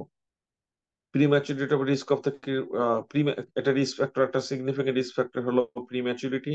ওই যে আমরা বললাম ম্যালিগন্যান্ট কনভার্সন হয়, সেটাতে কি ধরনের টিউমার হয়? জার্ম সেল টিউমার হয়। এবং ক্রিপ্টো অর্গানিজম যদি হয় তাহলে কোন সেলটা আগে নষ্ট হবে? সেই সেল নষ্ট হওয়ার জন্য ইনহিবিনটা কমবে, ইনহিবিন কমে যাওয়ার জন্য ফলিকুল স্টিমুলেটিং হরমোন বেড়ে যাবে। এই কথাগুলো আমরা একটু বোঝার চেষ্টা করব। টেস্টিকুলার টোরশন এক্সট্রিমলি ইম্পর্টেন্ট, পরীক্ষা আসবে। ক্লিনিক্যাল প্রেজেন্টেশনটা কি? শুয়ে ছিল, একটু এদিক থেকে ওদিকে গেছে, প্রচন্ড ব্যথা, এরকম ব্যথা মানে ব্যথা টিকতে না পেরে হসপিটালে চলে আসছে। এখানে প্রিভেন্টিভ মেডিসিন আছে, যেখানে প্রিভেন্টিভ মেডিসিন সেখানে ইউএসএমলি ইম্পর্টেন্ট। কারণ কি, এটা ডায়াগনোসিস করতে না পারলে ইসকেমিক নেক্রোসিস হয়ে যাবে। ঠিক আছে, তাহলে ডায়াগনোসিস করা জানতে হবে এই পেশেন্টের ক্ষেত্রে। তাহলে আমি একটা পেশেন্টের টেস্টিকুলার টর্শন নাকি এটা ইনফ্লামেশন, অন্য কোনো কারণে ইনফ্লামেশন, অর্থাইটিস, আলাদা করব কি করে? সেটা হলো সাপোর্ট দিলে, নিচ থেকে যদি টেস্টিসকে সাপোর্ট দেয় তাহলে তার ব্যথা বাড়ে নাকি কমে? যদি ব্যথা বাড়ে তাহলে টেস্টিকুলার টর্শন, এবং খুবই শর্ট হিস্ট্রি তাহলে এটা টেস্টিকুলার টর্শন। আর অ্যাবসেন্ট ক্রিমাস্টরিক রিফ্লেক্স, এটা পরীক্ষার পারপোজে এটা খুব পছন্দ করে। ওকে, ট্রিটমেন্ট কি? কয় ঘন্টার মধ্যে করতে হবে? 6 ঘন্টার মধ্যে করতে হবে, তাহলে টেস্টিস সালভেজেবল হবে। ভেরিকোসিল জিনিসটা কি? ভেরিকোসিল আপনাকে এক্সামিনেশন ফাইন্ডিংস বলবে ভেরিকোসিল কোথায় কমন, কোন দিকে বেশি কমন। লেফট সাইডে বেশি কমন, যদি কিনা হয় প্রাইমারি। প্রাইমারি নাকি সেকেন্ডারি বুঝবো কি করে? সেকেন্ডারি মানে হলো ওরে এই ভেনাস ড্রেনেজ কোন একটা টিউমারের জন্য ইন্টারাপ্টেড। এটা যদি প্রাইমারি হয় তাহলে হবে এটা ইন্টারমিটেন্ট। সারাদিন যখন ডিপেন্ডেন্ট অবস্থায় থাকে টেস্টিসটা, ইরেক্ট, সারাদিন হাঁটাহাঁটি করে, তখন তার ঘুমায় না, মানে রোগী, তখন এই ডিপেন্ডেন্ট অবস্থায় গ্র্যাভিটির প্রভাবে এটা ডেভেলপ করে, রাতের বেলা আবার এটা ঠিক হয়ে যায় ভেনাস ড্রেনেজ দিয়ে। এরকম যদি ফ্লাকচুয়েটিং হয়, মোস্ট লাইকলি এটা প্রাইমারি, কোনো আন্ডারলাইং প্যাথোলজি নাই। যদি এটা এরকম না হয়, যদি এটা ফিক্সড হয়, যদি হয় এটা রাইট সাইডে, আপনাকে এক্সক্লুড করতে হবে এই পেশেন্টের ইনফেরিয়র ভেনা কাভ অবস্ট্রাকশন, অথবা এটা রেনাল মানে এই পেশেন্টের রিনাল সেল কার্সিনোমা আছে কিনা। এইটুকু হলো take home message. Benign scrotal লেশনের মধ্যে হাইড্রোসিল কি বুঝেন কিনা? হাইড্রোসিল হতে পারে কনজেনিটাল, হতে পারে অ্যাকোয়ার্ড। এই কনজেনিটাল হাইড্রোসিলের সাথে আমাদের একটা হার্নিয়া কমন, সেই হার্নিয়াটা হলো ইনডিরেক্ট হার্নিয়া। টেস্টিকুলার টিউমার, এখানে আগে সেলের ডিস্ট্রিবিউশন গুলো বুঝবো।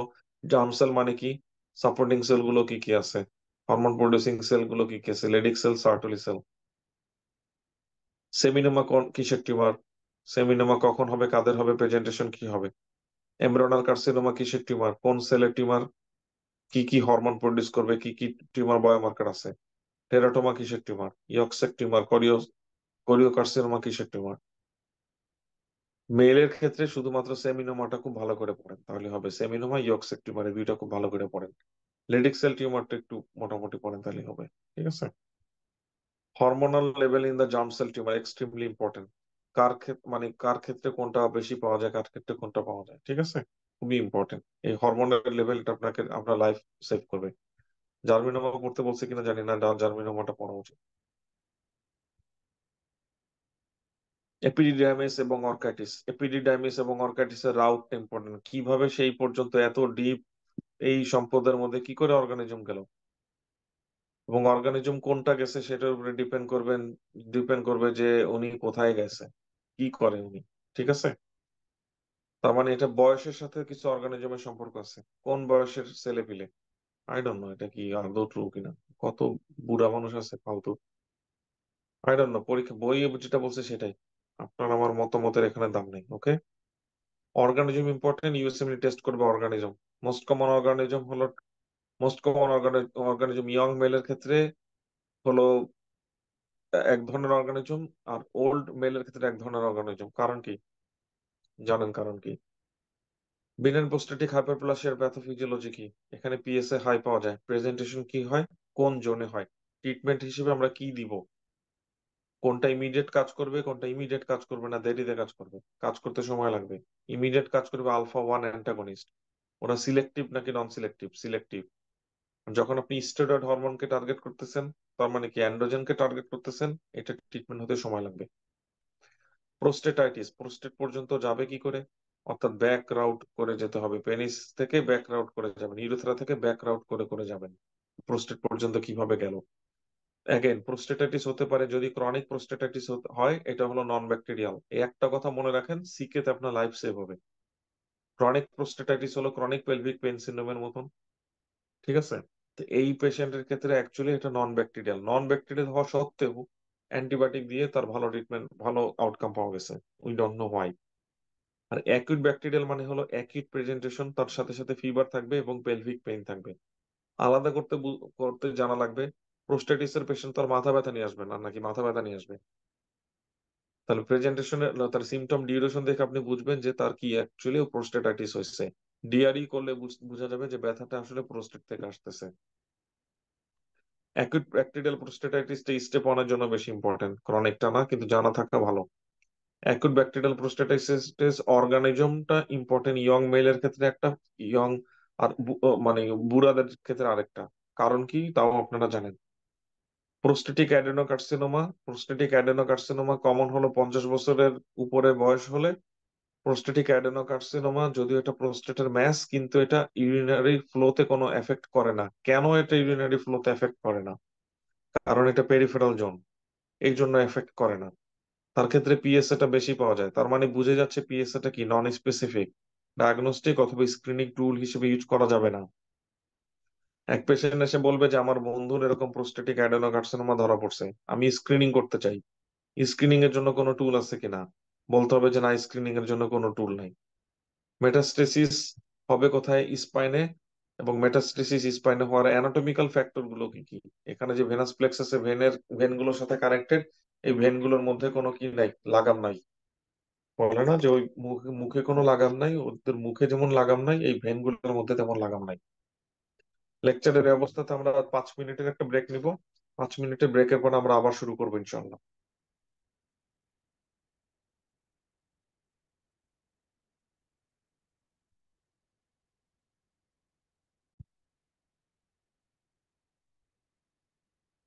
অলরাইট। সো এই পেজটা এই পেজটা থেকে একটা কোশ্চেন মনে করেন যে কনফার্ম, ঠিক আছে? টার্গেট গুলো কি কি? Extremely important. Control of reproductive hormones. Clomiphene কোথায় কাজ করে, কিভাবে কাজ করে, এটা ইম্পর্টেন্ট। তারপরে বাকি যতগুলো ড্রাগ আছে আমি সবগুলোকে ধরে ধরে ধরে ধরে পড়াচ্ছি না। প্রতিটা জিনিস ইম্পর্টেন্ট, কোনটা ওভারি লেভেলে কাজ করে, কোনটা সিনথেসিসে কাজ করে, কোনটা অ্যারোমাটেজ ইনহিবিটর, কোনটা রিসেপ্টর লেভেলে কাজ করে, যেমন রিসেপ্টর লেভেলে কাজ করে ট্যামক্সিফেন, রেলক্সিফেন, ঠিক আছে? মেইলের ক্ষেত্রে তো খুবই ইম্পর্টেন্ট, কারণ এগুলো মেইলের ক্ষেত্রে ইম্পর্টেন্ট কারণ এটা বিপিএইচ ইউজ করা হয়। স্পাইরোনোলেকটন কিভাবে কাজ করে, তার সাইড ইফেক্ট কি, ফিনাস্টেরয়েড কাকে ইনহিবিট করে, এটা ইনহিবিট করলে সুবিধাটা কি, তারপরে স্পাইরোনোলেকটন কিভাবে কাজ করে, কোন হরমোন লেভেলে কাজ করে, কোন রিসেপ্টর লেভেলে কাজ করে, এক্সট্রিমলি ইম্পর্টেন্ট কথাগুলো। তো চলেন আমরা সামনে যাই। এই পেজটা দেখে যেটা চিন্তা করবেন সেটা হলো সিকোয়েন্স গুলো বোঝার চেষ্টা করবেন, টার্গেট গুলো বোঝার চেষ্টা করবেন যে কোথায় কাজ করতেছে। গোনাডোট্রপিন রিলিজিং হরমোন অ্যানালগ, যদি এটাকে আমি এই গোনাডোট্রপিন রিলিজিং হরমোন অ্যানালগ এটাকে যদি আমি কন্টিনিউয়াস প্যাটার্নে যদি দেই তাহলে সে অ্যান্টাগনিস্টের মতন কাজ করবে। আর যদি পালসেটাইল প্যাটার্নে দিই তাহলে সে অ্যাগনিস্টিক ফাংশন করবে। এখন আপনাকে ডিসাইড করতে হবে আমি কার ক্ষেত্রে কি হিসেবে ইউজ করব। যদি আমি ইনফার্টিলিটি ট্রিটমেন্ট হিসেবে ইউজ করি তাহলে আমাকে পালসেটাইল দিতে হবে। যদি আমি কোনো টিউমার আদার কোনো কন্ডিশনে দেই তাহলে এটা আমাকে কন্টিনিউয়াস দিতে হবে। যেমন ইউটেরাইন ফাইব্রয়েড কি হিসেবে দিবেন, এরকম আর কি চিন্তা করে করে সামনে আগাবেন। ওকে। এখন যেটা একটা হলো আমার ডিজায়ার্ড ইফেক্ট আর একটা হবে আমাদের সাইড ইফেক্ট। তাহলে একটা পেশেন্টকে আমি যদি কন্টিনিউয়াস প্যাটার্নে দিই আমি তার এই টোটাল হরমোনটাকে কমাচ্ছি, তাহলে তার পেশেন্টের ক্ষেত্রে অ্যাডভার্স ইফেক্ট হিসেবে পাওয়া যাবে হাইপোগোনাডিজম। ঠিক আছে, এই কথাগুলো একটু বোঝা। ডেগারিলেক্স। ডেগারিলেক্স জিনিসটা হলো গোনাডোট্রপিন রিলিজিং অ্যান্টাগনিস্ট। এটা দিলে যেটা সুবিধা, এটা দিলে দুইটা সুবিধা আছে। নাম্বার ওয়ান, কন্টিনিউয়াস দিব নাকি এটা একটা অ্যান্টাগনিস্ট। ওকে, তাহলে এটা আমি মেইন ইউজ হলো এটা প্রোস্টেট ক্যান্সারে, কারণ এই ক্যান্সার গুলোকে আমরা চাই ইনহিবিট করে রাখতে। এখন এইটার একটা দুইটা সুবিধা আছে। নাম্বার ওয়ান, এই প্রোস্টেট ক্যান্সারের পেশেন্ট ক্ষেত্রে তাহলে আমরা এভাবে ট্রিটমেন্ট করতে পারতাম যে লিওপ্রোলাইট দিলাম, অর্থাৎ গোনাডোট্রপিন রিলিজিং হরমোন দিলাম, কিন্তু এটা কন্টিনিউয়াস প্যাটার্নে দিলাম, পালসেটাল প্যাটার্নে না দিয়ে। এটা দিয়েও তো ট্রিটমেন্ট করা যেত। এই ট্রিটমেন্টটার একটা সাইড ইফেক্ট হলো ইনিশিয়াল ফ্লায়ার আপ। কারণ কি? কারণ ওই যে বলতেছি যে পালসেটাইল না দিয়ে কন্টিনিউয়াস দিলে ইভেনচুয়ালি তার কি হয়, রিসেপ্টর ডাউন রেগুলেশনের মাধ্যমে অ্যান্টাগনিস্টিক প্রপার্টি পাওয়া যায়। কিন্তু এটা হওয়ার আগে সে তো কিছু কাজ করে ফেলে, ইনিশিয়াল কিছু কাজ করে ফেলে। এটার জন্য টিউমারাস কন্ডিশনে ইনিশিয়াল একটা ফ্লেয়ার আপ পাওয়া যায়। এই যে ফ্লেয়ার আপ হয়, এই অ্যাডভার্স ইফেক্ট বোঝাটা এক্সট্রিমলি ইম্পর্টেন্ট। আমি কোনো একটা টিউমারাস কন্ডিশনে যদি লিউপোরাইড দিয়ে কাজ করি অথবা আমি এই যে গোনাডোট্রপিন রিলিজিং হরমোন অ্যানালগ দিয়ে যদি কাজ করি, এটা একটা সাইড ইফেক্ট হলো ইনিশিয়াল ফ্লেয়ার আপ, যেটা কিন্তু এইখানে অ্যাড করে না, এটা নিয়ে আসছে এইখানে। তাহলে এই প্রবলেমটাকে ওভারকাম করার জন্য আমাদের এই ড্রাগটা, ঠিক আছে? এই কথাগুলো খুবই ইম্পর্টেন্ট, এগুলো একটু বুঝে চিন্তা করে করে যদি পড়েন দেখবেন এগুলো কঠিন না। চিন্তা না করে যদি পড়েন তাহলে দেখবেন অনেক কঠিন। তারপরে কথা হলো ইস্ট্রোজেনের রিসেপ্টরের সাথে বাইন্ড করতেছে, তাই তো? তাহলে ইস্ট্রোজেনের রিসেপ্টরের সাথে যখন বাইন্ড করতেছে এটা কি এটা অ্যাগনিস্ট, অ্যাগনিস্টিক ফাংশন। তাহলে ক্লিনিক্যাল ইউজ গুলো আমরা একটু বোঝার চেষ্টা করবো যে অ্যাগনিস্টিক ফাংশন আমি কখন দিচ্ছি, কেন দিচ্ছি। তারপর আমরা বোঝার চেষ্টা করবো যে ইস্ট্রোজেনের কি কি রোল আছে। ইস্ট্রোজেনের একটা ফাংশন হলো সে ডিপ ভেন থ্রম্বোসিস করে। তাহলে কন্ট্রাইন্ডিকেশন কি হবে? ইস্ট্রোজেন রিসেপ্টর পজিটিভ যদি ব্রেস্ট ক্যান্সার থাকে তার ক্ষেত্রে এটা দেওয়া যাবে না। একটু থিঙ্ক করলে দেখবেন এগুলো আপনার কাছে সেন্স মেক করবে। Selective oestrogen receptor modulator, oestrogen receptor modulator, এই ট্যামক্সিফেন আর রেলক্সিফেনটা যদি আজকে আত্মস্থ করে ফেলেন এখান থেকে দেখবেন পরীক্ষা আপনি একটা কোশ্চেন অ্যান্সার করতে পারতেছেন। তাদের দুইজনের ক্ষেত্রে একটা সাইড ইফেক্ট কমন, সেটা হলো ডিপ ভেন থ্রম্বোসিস। দুজনের ক্ষেত্রে একটা সাইড ইফেক্ট কমন। তারা কোথায় অ্যান্টাগনিস্ট আর কোথায় পার্শিয়াল অ্যাগনিস্ট, এই কথাটা ইম্পর্টেন্ট, খুবই ইম্পর্টেন্ট। এইটা দিয়েই সকল পার্থক্যগুলো হয়। তাহলে দুইজনই যখন থ্রম্বোএম্বোলিক ইভেন্ট আসে, তাহলে দুইজনই সেখানে অ্যাগনিস্ট, একই রকম কাজ করে। ওকে। ট্যামোক্সিফেন নিয়ে আমি যে কথাটা বলবো, ট্যামোক্সিফেন হলো ক্যান্সারের সাথে রিলেটেড। ঠিক আছে, ট্যামোক্সিফেন নিয়ে আমরা এটা চিন্তা করব। ওকে, যে ক্যান্সার ক্যান্সার ক্যান্সার। আর রেলক্সিফেনের ক্ষেত্রে অ্যাকচুয়ালি ক্যান্সারের সাইড ইফেক্টে বলবো ক্যান্সার, ট্রিটমেন্টের হিসেবে বলবো ক্যান্সার। ওকে। কেমনে? কারণ ট্যামোক্সিফেন হলো অ্যান্টাগনিস্ট ব্রেস্টের জন্য, তাহলে ব্রেস্ট টিউমারের ট্রিটমেন্ট হলো ট্যামোক্সিফেন। আবার ট্যামোক্সিফেন হলো অ্যাগনিস্ট এন্ডোমেট্রিয়ামের জন্য, তাহলে ট্যামোক্সিফেনের সাইড ইফেক্ট হিসেবে আমি পাবো এন্ডোমেট্রিয়াল ক্যান্সার। মানে টিউমার ট্যামোক্সিফেন, এভাবে মনে রাখবো। র্যালক্সিফেন ও ট্যামোক্সিফেনের আরেকটা হলো কার্ডিয়াক প্রবলেম। সে কি করে? কার্ডিওটক্সিসিটি করে। কার্ডিওটক্সিসিটি করার জন্য আমি কি করব? ট্যামোক্সিফেন দেওয়ার আগে পেশেন্টের ট্যামোক্সিফেন দেওয়ার আগে আমি পেশেন্টের হার্টের ইকো করব। র্যালক্সিফেন এটা হলো অ্যান্টাগনিস্ট। এটা এতটা বেশি স্ট্রং না, এটাও ব্রেস্টের জন্য অ্যান্টাগনিস্ট, এতটা বেশি স্ট্রং না যে কেমোথেরাপি হিসেবে হেল্প হবে। ঠিক আছে, কিন্তু এটা বোনস এর ক্ষেত্রে কি অ্যাগনিস্ট। তো বোনস এর ক্ষেত্রে অ্যাগনিস্ট হওয়ার জন্য আমরা জানি ইস্ট্রোজেনের অ্যাবসেন্সে অস্টিওপোরোসিস হয়, সেটাকে আমরা ট্রিটমেন্ট করব। অ্যারোমাটেজ ইনহিবিটর দিলে আমাদের কি সুবিধা? অ্যারোমাটেজ ইনহিবিটর দিলে আমাদের যেটা সুবিধা, সেটা হলো peripheral conversion of androgen to oestrogen, এটা হবে না। এই কাজটা করলে কি সুবিধা? সেটা হলো একটা পোস্ট মেনোপোজাল ফিমেলের ক্ষেত্রে আমরা চাই তার বডির মধ্যে ইস্ট্রোজেনের কন্টেন্ট কম থাকুক। ইস্ট্রোজেন কন্টেন্ট কমানোর একটা অ্যাপ্রোচ হলো এটা। কখন এটা উপকৃত হওয়া যাবে? যখন তার ইস্ট্রোজেন রিসেপ্টর পজিটিভ টিউমার, তখন। হরমোন রিপ্লেসমেন্ট থেরাপি গুলো সম্পর্কে আমরা একটু পরিচিত হব। প্রোজেস্টিন দিলে কি হবে? কন্ট্রাসেপটিভ ফাংশন তার কিভাবে করবে? অ্যান্টিপ্রোজেস্টেরিন সে কিভাবে কন্ট্রাসেপটিভ ফাংশন করবে? কম্বাইন্ড ওসিপি আমরা কাদের ক্ষেত্রে দিব, কাদের ক্ষেত্রে দিব না? কন্ট্রাইন্ডিকেশন গুলো কি কি, সাইড ইফেক্ট গুলো কি কি, এক্সট্রিমলি ইম্পর্টেন্ট, কিভাবে তারা ফাংশন করে। কপার ইন্টারফারেন্স ডিভাইস এটা হলো মোস্ট ইফেক্টিভ, কিন্তু এটার সাইড ইফেক্ট গুলো কি কি? আপনাকে যদি জিজ্ঞেস করে যে কোনটা মোস্ট ইফেক্টিভ, মোস্ট ইফেক্টিভ এটা যদি কোশ্চেন হয়, তাহলে হবে ইন্টারইউটেরাইন ডিভাইস। মনে থাকবে? কোনটা মোস্ট ইফেক্টিভ? অ্যান্সার হবে ইন্টারইউটেরাইন ডিভাইস। টকোলাইটিক জিনিসটা কি? টকোলাইটিক কিভাবে কাজ করে? কখন আমি টকোলাইটিকের কথা চিন্তা করব? প্রিম্যাচুর লেবার হয়ে যাচ্ছে, তখন আমি টকোলাইটিকের কথা চিন্তা করব। ড্যানাজল জিনিসটা কি? ড্যানাজল দিয়ে কি হয়? Testosterone, methyl testosterone against. এই অ্যাগনিস্ট গুলো যদি কেউ নয়, তাহলে ফিমেলের ক্ষেত্রে কি হয়, মেলের ক্ষেত্রে কি হয়? অ্যান্টি অ্যান্ড্রোজেন জিনিসগুলো কি কি আছে? অ্যান্টি অ্যান্ড্রোজেন কোনটা কোন লেভেলে কাজ করতেছে? কে সিনথেসিস লেভেলে কাজ করতেছে, কে রিসেপ্টর লেভেলে ব্লক করতেছে? এই কথাগুলো ইম্পর্টেন্ট। ট্যামসুলোসিন। ট্যামসুলোসিন খুবই সিলেক্টিভ আলফা ওয়ান অ্যান্টাগনিস্ট। খুবই সিলেক্টিভ হওয়ার কারণে তার vasodilation related, peripheral vascular resistance কমানো রিলেটেড সাইড ইফেক্ট গুলো কম। মিনক্সিডিল কিভাবে কাজ করতেছে? এই কথাগুলো খুবই ইম্পর্টেন্ট, আশা করি সবাই বুঝতে পারছেন এগুলো।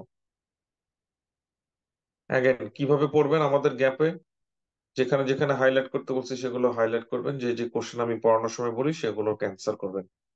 এই যে আমাদের ক্লাসগুলোর মাঝখানে একটা গ্যাপ থাকে, এই গ্যাপ গুলোকে একটু ইউটিলাইজ করার চেষ্টা করবেন। অলরেডি আমরা একটা এক্সাম্পল এস্টাবলিশ করছি যে আমাদের মধ্যে একজন একটা টপিকের কথা বলছে যে ভাইয়া ওই টপিকটা আমি ইন পার্টিকুলার বুঝি না, আপনার কোনো প্রিভিয়াস লেকচার শেয়ার করা যাবে কিনা? Feel free to ask. যদি একটা দুইটা টপিক পর্যন্ত সীমাবদ্ধ থাকে, তাহলে সেটা আপনার জন্য ফ্রি। আপনি যদি মনে করেন যে পুরো সিস্টেমটা আমার কাছে সাফোকেটিং লাগতেছে, আমার কাছে ফিয়ার মনে হচ্ছে, মোর দেন welcome to reach out.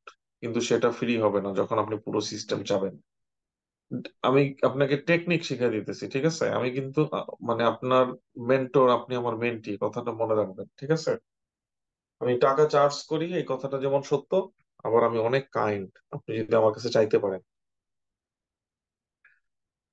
Kidney এমব্রায়োলজিটা নিয়ে আমরা কি কি জিনিস পড়বো? প্রোনেফ্রোস কখন ডেভেলপ হয়, তারপরে সেটা মেসোনেফ্রোসে যায়, তারপরে সেটা মেটানেফ্রোসে যায়। এই কথাগুলোর এই স্টোরিটা তো আমরা জানা থাকলে খুবই ভালো, না জানা থাকলে সমস্যা নাই, কতটুক জানতেই হবে। ইটোরিক বার্ড কি তৈরি করে, কোথা থেকে আসে? মেটানেফ্রিক মেসেনকাইম কি তৈরি করে এবং কোথা থেকে আসে, এবং এট সাম পয়েন্ট দুইজনকে ফিউশন হতে হবে। যদি দুইজনের মধ্যে ফিউশন না হয় কি হবে? যদি ইটোরেক বার্ডটাই ডেভেলপ না করে, একদিকে কিডনি থাকবে না। ইটোরেক বার্ড ইরেটারিক বার্ড প্রথমে ডেভেলপমেন্ট হলো, ডেভেলপমেন্ট হওয়ার পরে সেখানে ক্যানালাইজেশন হলো। ক্যানালাইজেশনে যদি ডিফেক্ট হয় তাহলে কি তৈরি হবে? এই প্যাথোলজি গুলো বুঝতে হবে। ক্যানালাইজেশনে যদি ডিফেক্ট হয় তাহলে হবে ইউরেটারোপেলভিক জাংশন। ইউরেটারোপেলভিক ইউরেটারোপেলভিক জাংশন অবস্ট্রাকশন, এটা যখন থাকবে তখন আমি পাবো ইউনিল্যাটারাল হাইড্রোনেফ্রোসিস। সো অ্যাগেন আমি আবারও বলতেছি, যখন কোনো একটা পার্টিকুলার টপিক আপনার বুঝতে দরকার হবে, গ্রুপে আস্ক করবেন। আপনার কোশ্চেনে যদি আমি একটা লাইক চিহ্ন দেই, অন্য আমার পিছনে মানে আগের স্টুডেন্ট আপনারা বুঝে ফেলবেন যে এটা অ্যাপ্রুভ। আপনি একটু লিঙ্কটা খুঁজে শেয়ার করে দেবেন, নিজে নিজে শেয়ার করে দেবেন, আমার পারমিশনের দরকার নেই যদি আমি অ্যাপ্রুভ করে দিই। আর যদি অ্যাপ্রুভ না করি, শেয়ার করবেন না। পোর্টার সিকোয়েন্স, কিন্তু আমি সাধারণত একটা দুইটা টপিকের জন্য আমি কোনো ব্যারিয়ার ক্রিয়েট করবো না। এখন কমপ্লিট একটা সিস্টেম যদি আপনি চান, ধরেন বায়োস্ট্যাটিস্টিক্স, এটা স্বাভাবিক, রাইট? চলে আসি next, porter sequence. Porter sequence মানে হলো অলিগোহাইড্রোঅ্যামনিওস থেকে আমি কিছু কনসিকুয়েন্স দেখতে পাবো। এটা লিম্বকে কম্প্রেস করবে, এটা ফেসকে কম্প্রেস করবে। লিম্ব আর ফেস কম্প্রেস করলে তো সমস্যা না, সমস্যা আরেকটা, তার লাংস ডেভেলপ হবে না। কিন্তু এই পোর্টার সিকোয়েন্সটা ডেভেলপ করতে পারে, এটা বুঝতে পারাটা খুব ইম্পর্টেন্ট। পোর্টার সিকোয়েন্সের ইনিশিয়েশনটা কোথা থেকে হয়? অলিগোহাইড্রোঅ্যামনিওস থেকে হয়। অলিগোহাইড্রোঅ্যামনিওস দুইটা কারণে হতে পারে। ইদার আমি ইউরিন প্রডিউস করতেছি না, নাম্বার ওয়ান, আর আমি ইউরিন প্রডিউস করতেছি, ইউরিন ড্রেইন করতে পারতেছি না বাহিরে। যদি আমি ইউরিন প্রডিউসই করতে না পারি, তাহলে তো হাইড্রোনেফ্রোসিস, হাইড্রোইউরেটর হবে না। কিন্তু এনলার্জ কিডনি পাওয়া যেতে পারে। এনলার্জ কিডনি আসছে, তার মানে সেটা হাইড্রোনেফ্রোসিস বলা যাচ্ছে না। তার মানে এনলার্জ কিডনি, তারপরও ইউরিন আসতেছে না, এরকম যদি হয় তাহলে autosomal recessive polycystic kidney disease. আর যদি হতে পারে অবস্ট্রাকটিভ ইউরোপ্যাথি। কোন ধরনের অবস্ট্রাকটিভ ইউরোপ্যাথি? অলিগোহাইড্রোঅ্যামনিয়াস, অলিগোহাইড্রোঅ্যামনিয়াস নিয়ে আসবে। সেটা হলো পোস্টেরিয়র ইউরেথ্রাল ভালভ, যেটা কিনা বাইল্যাটারাল কিডনিকে এফেক্ট করতেছে, টোটালি ইউরিনটা বেরোতে পারতেছে না। অথবা একটা পেশেন্ট ইউরিন প্রডিউস করতে পারতেছে না ডিউ টু বাইল্যাটারাল রিনাল আইজেনোসিস। ওটার সিকোয়েন্সের কম্পোনেন্ট গুলো পড়লাম। হর্স কিডনি মানে হলো তার লোয়ার এন্ডটা ফিউজড। এই লোয়ার এন্ডটা ফিউজড থাকাটা সমস্যা ছিল না। হর্স কিডনির সাথে আমাদের ট্রাইসোমির সম্পর্কগুলো পড়বো। কিন্তু এটা যখন লোয়ার এন্ডটা ফিউজ থাকে তখন সে অ্যাসেন্ড করতে পারে না, হুইচ ইজ এ প্রবলেম। এবং অ্যাসেন্ড করতে পারে না, এটা হচ্ছে বড় একটা প্রবলেম, হলো যে তার পেলভিস অফ দ্য ইউরেটারটা এখানে একটু একটু অ্যাঙ্গেল হয়ে থাকে। অ্যাঙ্গেল হওয়ার জন্য সেখানে কি হয়, একটু অবস্ট্রাকশন হয়ে থাকে। আর যেখানে অবস্ট্রাকশন সেখানে ইউরিনারি স্টেসিস, যেখানে ইউরিনারি স্টেসিস সেখানে রেনাল স্টেশন স্টোন ফরমেশন এবং ইনফেকশন। এবং ক্রনিক এই ইনফেকশন থেকে, ইরিটেশন থেকে ইনক্রিজ রিনাল ক্যান্সার। অর্থাৎ এই জিনিসের সাথে রিনাল ক্যান্সারের সম্পর্ক আছে, এটা বুঝতে হবে। রিস্ক ফ্যাক্টর গুলো যখন পড়বেন একটু লেয়ার করে পড়বেন। দেখেন, হর্স কিডনি হইলো কেন? এটা হওয়ার রিস্ক ফ্যাক্টর কি? ট্রাইসোমি। হর্ষ কিডনি হইলে সেই এই হর্ষ কিডনিটা আবার কিসের রিস্ক ফ্যাক্টর? এইভাবে চিন্তা করে করে পড়বেন, দেখবেন পড়া অনেক সহজ, খুবই মজা। কি বলে যে ভাই পড়সি, স্কোর আসে না? কি এটা এটা কি করে সম্ভব হয়? পড়সি স্কোর আসবে না কেন? কি বলে যে ভাই পড়সি মনে থাকে না? কেন মনে থাকবে না? সব মনে থাকে, এটা মনে থাকে না? দেবাস কি বলে, দেবদাস মুভির কথা মনে থাকে, টাইটানিক মুভির কথা মনে থাকে, ছোটবেলায় এত স্মৃতির কথা মনে থাকে। মনে থাকে না ভাই, আমার মনে থাকে না, এগুলো কোনো রোগ আছে নাকি? কি বলেন আপনি ফাও পেশাল? সব মনে থাকে। মনে আছে না? টাইটানিক মুভির কথা সব মনে আছে না, এ টু জেড? জ্যাক কোন জায়গায় কি করছিল, ওগুলো মনে থাকলে পড়া মনে থাকে না কেন? কারণ ইমোশনটা আসে না, ভালো লাগাটা আসে না, কানেক্টেড হতে পারেন না। কেন কানেক্টেড হতে পারেন না জানেন? মাথায় সারাক্ষণ খালি ক্যারিয়ার ক্যারিয়ার ক্যারিয়ার, সারাক্ষণ একটা মানে অসুস্থ প্রতিযোগিতা, সারাক্ষণ খালি একটা অস্থিরতা। এই জন্য আমি যেটা পড়তেছি, পড়াটা যে ইন্টারেস্টিং, এটা যে ফিল করব, পরীক্ষার চিন্তাটা বাদ দিয়ে না আপাতত। এভাবে ভালো করে চিন্তা করে পড়েন। একবার পড়তে হবে জীবনে, ট্রাস্ট মি। এগুলো একবার পড়া লাগবে। এই যে হর্ষ কিডনি কেন এই কাজ করবে, এই যে পোর্টার সিকোয়েন্স কেন এটা করবে, এই যে ইউরেটারিক বার্ড যদি না আসে তাহলে সেটা কিডনি হবে না। ইউরেটারিক বার্ড আসলে এখন ক্যানালাইজেশন যদি না হয় তাহলে ক্যানালাইজেশনটা সবার দেরিতে হয় ইউরেটারিক পেলভিকে। রিজিয়নে, তাহলে এখানে ওপেনিং থাকবে না। এবং এই মেটানেফ্রিক মেসেনকাইম এবং ইউরোটেরিক বার্ডের মধ্যে ফিউশন হতে হবে। ফিউশন না হলে আমাদের কি হবে? এগুলো, এই গল্পগুলো একবার লাগবে জীবনে পড়া। তার মানে এই যে আমরা বলি না যে ভাই পড়ি মনে থাকে না, পড়ি answer অনেক, মানে কাম অন, অন্য কোথাও সমস্যা, সেটা ফিক্স করে আসেন। এগুলো হওয়ার কথা না। মনে থাকবে? পড়তে বসতে হবে খুব পিসফুল একটা মাইন্ডে, পড়ালেখাটা খুব এনজয় করতে হবে, সেন্স মেক করতে হবে। একটা মুভিতে সেন্স মেক না করলে তো মেজাজ খারাপ হয়ে যায়। সাবটাইটেলটা অন করে দিই, না বুঝতেছি না, রাইট? মুভি, একটা ইংলিশ মুভি ছাড়লেন, বুঝতেছেন না, এই কি বলছে, ডায়লগটা বুঝি নাই, পিছনে টাইনে দেন, নাহলে সাবটাইটেলটা অন করে দেন। পুরো মুভি দেখার পরও যদি আপনার কাছে এটা জিনিসটা ক্লিয়ার না হয়, গুগল থেকে রিভিউ পড়েন, যে আচ্ছা আসলে মুভিটাতে কি হয়েছে রে, শেষ সিনটাতে কি বুঝাইছে। দেখেন কি কানেকশন ইমোশনালি, পড়ালেখার সাথে এই কানেকশন আছে। এই যে আমরা পেজের পর পেজে পড়া সামনে আগাই, আমার মানে ব্রেনে একটু নক দিতে পারে না যে আমি তো এটা বুঝলাম না, আমার তো এটা বোঝা হইলো না। মুভি না বুঝলে যে আমি বুঝি যে এই মুভিটা আমি বুঝতে পারি নাই, কাহিনীটা আমি ধরতে পারি নাই। তো এখানে এখানে যখন আমি এমব্রিওলজিক্যাল এই ডেভেলপমেন্টের কথা বলতেছে, ডেভেলপমেন্টাল ডিসঅর্ডারের কথা বলতেছে, তো এটা যে আমার ব্রেনে নক করলো না, এটা যে আমার ব্রেন কানেক্টেড হইলো না, এই সিগন্যালটা আসে না কেন? Because I don't care. কেন কেয়ার করেন না সেটা অন্য জিনিস, কিন্তু আমি এখন আপনারা দায়ী করবো শুধু। আমি জানি আপনি কেন কেয়ার করেন না, দীর্ঘদিন সাপ্রেস করে রাখছেন আপনার কিউরিওসিটিটাকে, যে বুঝা পড়ুম না আমি, আগে আইটেম দিয়ে শেষ করি, আগে পাশ করি, আগে মুখস্থ করে শেষ করি, পরে বুঝে পড়বো। দীর্ঘদিন সাপ্রেশন করতে করতে এই অবস্থা হয়েছে। কিন্তু এখন ঠিক করে ফেলে আসেন আমরা, মনে থাকবে কোনটা সেন্স মেক করতেছে, কোনটা সেন্স মেক করতেছে না। অল্প পড়া, কিন্তু এগুলো অ্যাকচুয়ালি খুব বেশি পড়া না। তো জিনিসটা সেন্স মেক করতেছে নাকি সেন্স মেক করতেছে না, এইটুকু সেন্স থাকা লাগবে। আমি বুঝছি নাকি আমি বুঝি নাই, এইটুকু সেন্স থাকা লাগবে, হুইচ ইজ ভেরি টাফ। আমি বলি, আমি বলার সময় বোঝাচ্ছে যে খুব সহজ, অ্যাকচুয়ালি সহজ না। মোস্ট অফ দ্য স্টুডেন্টের ক্ষেত্রে এটি একটা প্রবলেম, আমি বুঝছি নাকি বুঝি নাই সেটাই বুঝি নাই। আর একটা মানুষ যদি বুঝা যদি পড়ে, একটা বার যদি বুঝা ফার্স্ট এডটারে পড়ে, সে যদি ইওয়ার্ল্ড না পড়ে, তার এনবিএমইতে স্কোর 50% উপরে আসবে, আসার কথা। ওকে, মনে থাকে যেন, এটা ট্রু। চলে আসি, congenital congenital solitary functioning kidney মানে কি? কথার সাথেই অ্যান্সার বোঝা যাচ্ছে। একটু নিজেকে নক করতে হবে, নিজের ব্রেনকে। এইটার মাধ্যমে আপনার প্রবলেম সলভিং একটা ক্যারেক্টার ডেভেলপ করবেন। একটু একটু হ্যামার করেন ব্রেনটারে। এটা বলতে কি বোঝায়? ইউনিল্যাটারাল অ্যাজেনেসিস বলতে কি বোঝায়? কেন এক সাইডে কিডনি থাকবে না, কি সমস্যা? মাল্টিসিস্টিক ডিসপ্লাস্টিক কিডনি কি হয়েছে এখানে? ইউরোটারিক বার্ড ডেভেলপ করছে কিন্তু ডিফারেন্সিয়েট করতে পারেনি মেটানেফ্রিক মেসেনকেমকে। ও, এটা ওর করার কথা ছিল। ডুপ্লেক্স কানেক্টিং সিস্টেম কেন হলো?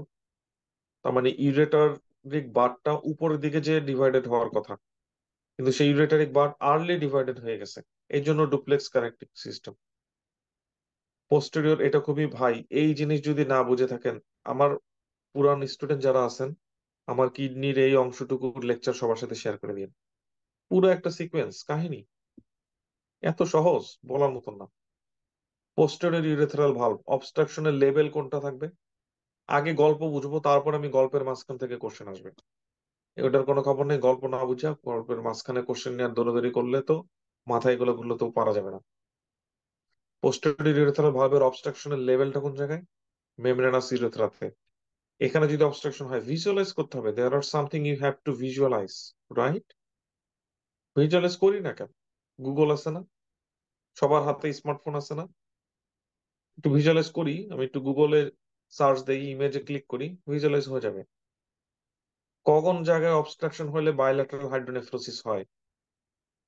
মানে খুবই দুঃখের বিষয় যেটা, মানে আমার কাছে সেন্স মেক করতাম আমি যখন মেডিকেল স্টুডেন্ট ছিলাম, যে ফিফথ ইয়ারের একটা স্টুডেন্ট, বয়স 24, এই ব্রেনে এই ইন্টেলেক্টে কি এইটা ধরতে পারার কথা না? কিন্তু না, এটা ধরবে না। এটা চার্জ, মানে এত বুঝে এটা বুঝবে না সে। ঠিক আছে, তার মানে আমরা এতটা রিলাক্টেন্ট এবং আমরা এতটা ডিসকানেক্টেড যে আমার ব্রেন এটা ক্লিক করতেছে না, আমি এটা ডিটেক্ট করতে পারতেছি না, যেটা আমি আমি কিন্তু এটা ধরতে পারতেছি না। কিন্তু আমি একটা মুভি ধরতে না পারলে আমি বুঝে ফেলি যে আমি এটা বুঝলাম না, এই এটা কি বুঝালাম, আমি তো বুঝলাম না। আমি একটা কথা যদি আপনাকে বলি, একেবারে অ্যানালাইসিস করে মানে শেষ করে ফেলবেন। মাসুম ভাই এই কথাতে কি বুঝালো, কি মিন করলো, ও মানে এটা মানে ওইটা, সেটা মানে ওইটা। কিন্তু সিম্পল, কোন জায়গায় অবস্ট্রাকশন হলে বায়োল্যাটারাল হাইড্রোনেফ্রোসিস হবে আর কোন জায়গায় অবস্ট্রাকশন হলে ইউনিল্যাটারাল হাইড্রোনেফ্রোসিস হবে, এটা নিয়ে মানুষের স্ট্রাগল দেখলে, দুইটা জিনিসের স্ট্রাগল দেখলে খুবই ফ্রাস্ট্রেশন লাগে আমার মেডিকেল কমিউনিটিতে। এক হলো এটা, আরেকটা হলো কোন একটা রেশিওর কথা যদি বলি, আল্লাহ মাহবুব মাইরে ফেলছে, যদি বলে যে এই রেশিও বাড়বে নাকি কমবে, এটা যদি বাড়ে রেশিও বাড়বে নাকি কমবে, এটা যদি কমে রেশিও বাড়বে নাকি কমবে। সিম্পল একটা ম্যাথ, ধরেন এ বাই বি, ঠিক আছে, বা আমি ধরলাম ভেন্টিলেশন পারফিউশন মিসম্যাচ রেশিও। আমি যদি বলি এখন ভেন্টিলেশন বাড়ছে পারফিউশন বাড়ে নাই, কি হবে? আমি যদি বলি পারফিউশন বাড়ছে ভেন্টিলেশন ওকে আছে, কি হবে? অথবা আমি যদি বলি পারফিউশন কমে গেছে ভেন্টিলেশন ঠিক আছে, কি হবে? মানে ডিজাস্টার হবে, আর কিচ্ছু হবে না, ডিজাস্টার হবে। এটা কি এত কঠিন? এত কঠিন না, কিন্তু কি আমরা ভাই ফোর্স করতে হবে আমাদের ব্রেনটাকে, বুঝছেন? আপনারা সবাই ওভারলি ট্যালেন্টেড, জাস্ট আমি বলি আপনাদের সমস্যাটা কোথায় বা আমাদের সমস্যাটা কোথায়। আমাদের সমস্যাটা হলো আমরা এতটা প্রেসারে ছিলাম এবং আমরা দীর্ঘদিন আমাদের ব্রেনটাকে অনেক সাপ্রেস করে রাখছি, বিকশিত হয় নাই। কিন্তু দ্যাট ডাজ নট মিন এটা বিকশিত হবে না, একটু ক্লিক করতে হবে, একটু হিট করতে হবে, একটু চেক করতে হবে যে জিনিসটা আমি বুঝছি নাকি বুঝি নাই, এটা কানেক্টেড হয়েছে নাকি কানেক্টেড হয়নি, দ্যাটস ইট। এবং পড়াশোনায় এত কথা চিন্তা করা যাবে না, রেসিডেন্সি হবে নাকি হবে না, বুড়ো হয়ে গেলাম, ইয়ার অফ গ্রাজুয়েশন বেড়ে গেল, হ্যান হলো ত্যান হলো, অমুকের এমডি হয়ে গেল আমার হলো না, মানে সব পেছন, past tense of, future tense of, আপনাকে প্রেজেন্ট থাকতে পারে প্রেজেন্ট টেন্সে। দেন পড়তে থাকেন কোয়ালিটি নিয়ে, দেরি হয়ে যাচ্ছে, সময় লাগতেছে, ফ্যাটিক হয়ে গেলাম, ভাল লাগতেছে না, আই ডোন্ট কেয়ার। তুমি চাও নাকি চাও না, আপনি চান নাকি চান না, যদি চান যে হ্যাঁ আমি ইউএসএমএল শেষ করবো, আমি সাকসেসফুল হব, লেটস ডু ইট। আপনি রিকগনাইজ করেন কিনা যে আমাদের কপাল পোড়া? প্রথম কথা, বাংলাদেশে পড়ালেখার সিস্টেমে 5 বছর সময় নষ্ট করছি, এটা একটা কপাল পোড়া না? এখন পোড়া কপাল ফিক্স করতে সময় লাগবে কসমেটিক সার্জারি করে। আপনি কি রাজি আছেন কিনা, নাকি পোড়া কপাল নিয়ে থাকবেন? রাজি থাকলে তো চলেন আমরা কাজ করি, সময় দিই, একটু সময় লাগলে সময় দিব, সমস্যা কোথায়? ব্যাড ফিল করা যাবে না, ঠিক আছে? আল্লাহ অনেক ভালো রাখছে, এমন তো হয়তো কত মেডিকেলি পড়ি নাই, এখানে আমরা সবাই কিন্তু আল্লাহর কাছে চাইয়া মেডিকেলে আসছি, majority of us, right? So কোনো কমপ্লেন করবো না আমরা। নেক্সট আগাই। posterior urethral valve, ঠিক আছে, posterior urethral valve is the most common cause of bladder outflow obstruction in male infant। এই কথাগুলো যেন মনে থাকে, bladder outflow obstruction, চেঞ্জ পাবো ব্লাডারে, চেঞ্জ পাবো বাইলেটারাল ইউরেটারে, চেঞ্জ পাবো বাইলেটারাল কিডনিতে। ভেসিকো ইউরেটারাল রিফ্লাক্স, ভেসিকো ইউরেটারাল রিফ্লাক্স কোথা থেকে কোথায় যায়? রিফ্লাক্স শব্দের অর্থ কি? বলতেছে ভেসিকো ইউরেটারাল, ভেসিকো মানে যেখানে ইউরিনারি ব্লাডার রিলেটেড সেখানে ভেসিকো, তার মানে ইউরেটারি, সরি, ব্লাডার থেকে ইউরেটারে যাচ্ছে। তাহলে যতবারও প্রস্রাব করতে নেয় ততবার কিছু ইউরিন ব্যাক পিছন দিকে পাঠায়।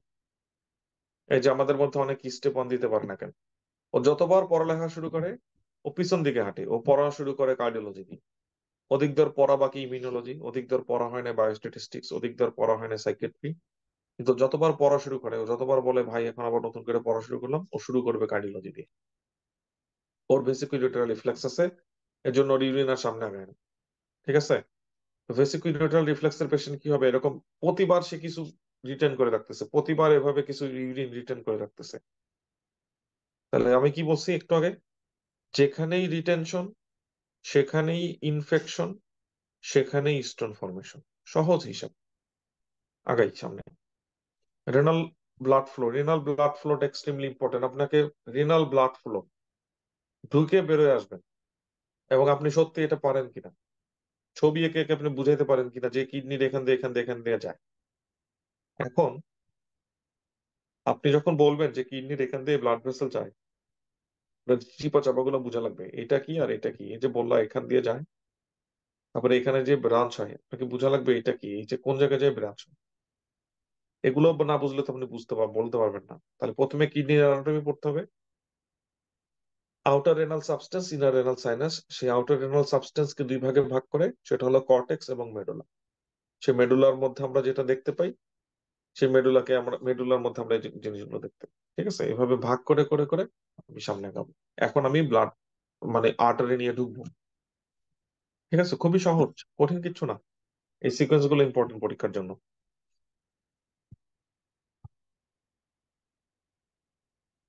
গ্লোমেরুলার অ্যানাটমির মধ্যে এই যে লেয়ার গুলো ইম্পর্টেন্ট, লেয়ার গুলোর কিছু স্পেশালিটি আছে। এই লেয়ার গুলোর মধ্যে কি কি স্পেশালিটি আছে, কোথায় নেগেটিভ চার্জটা ব্যারিয়ার, কোথায় স্ট্রাকচারাল ব্যারিয়ার আছে, ঠিক আছে। লেয়ার গুলো ইম্পর্টেন্ট, লেয়ার গুলো পড়বে।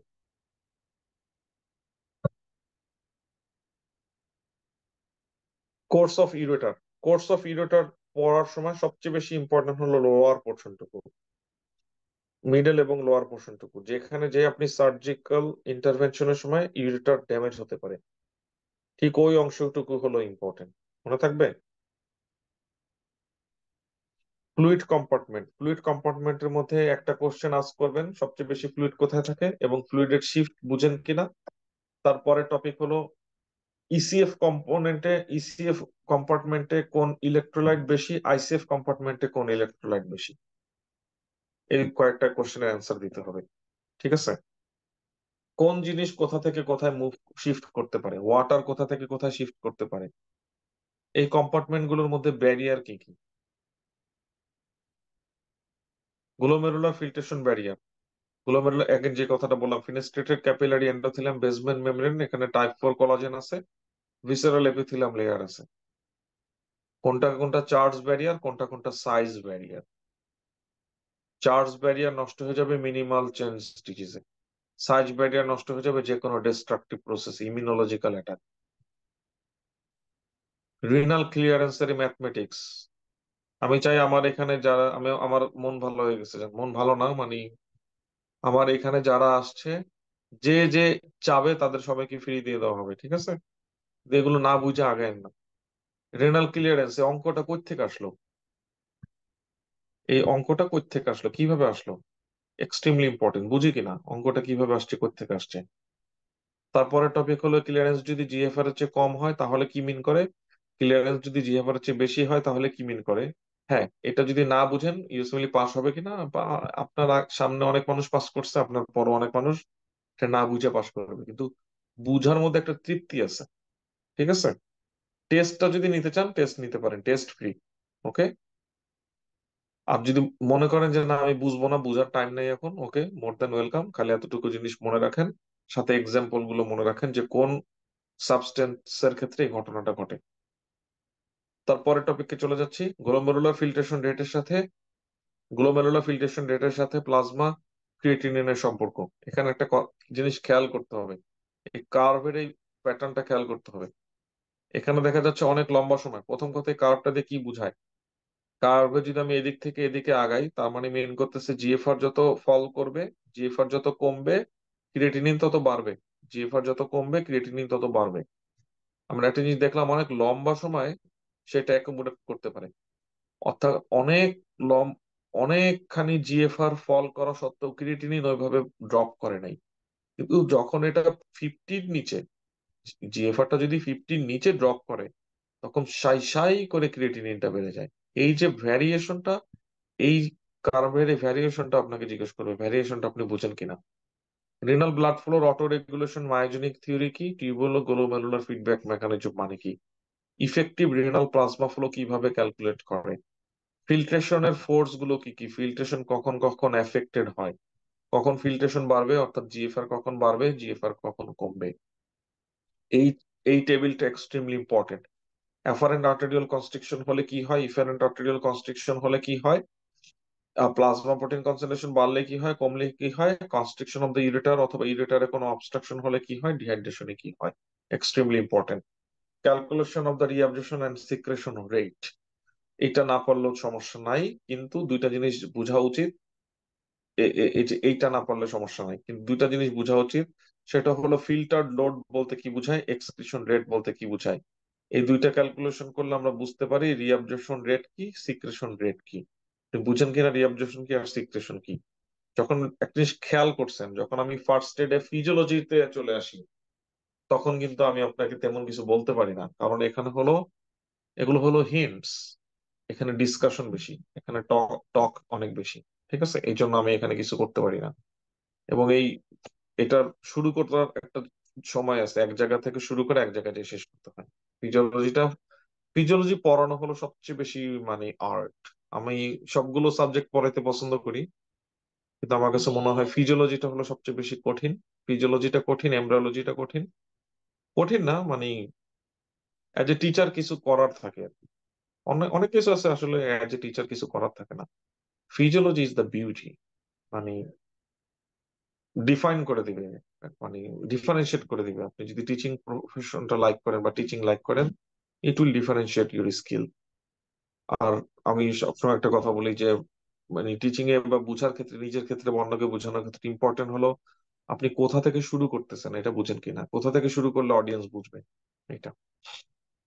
নেক্সট টপিক হলো গ্লুকোজ ক্লিয়ারেন্স। এক্সট্রিমলি ইম্পর্টেন্ট ভাই, গ্লুকোজ ক্লিয়ারেন্স এই কথাটা বোঝা।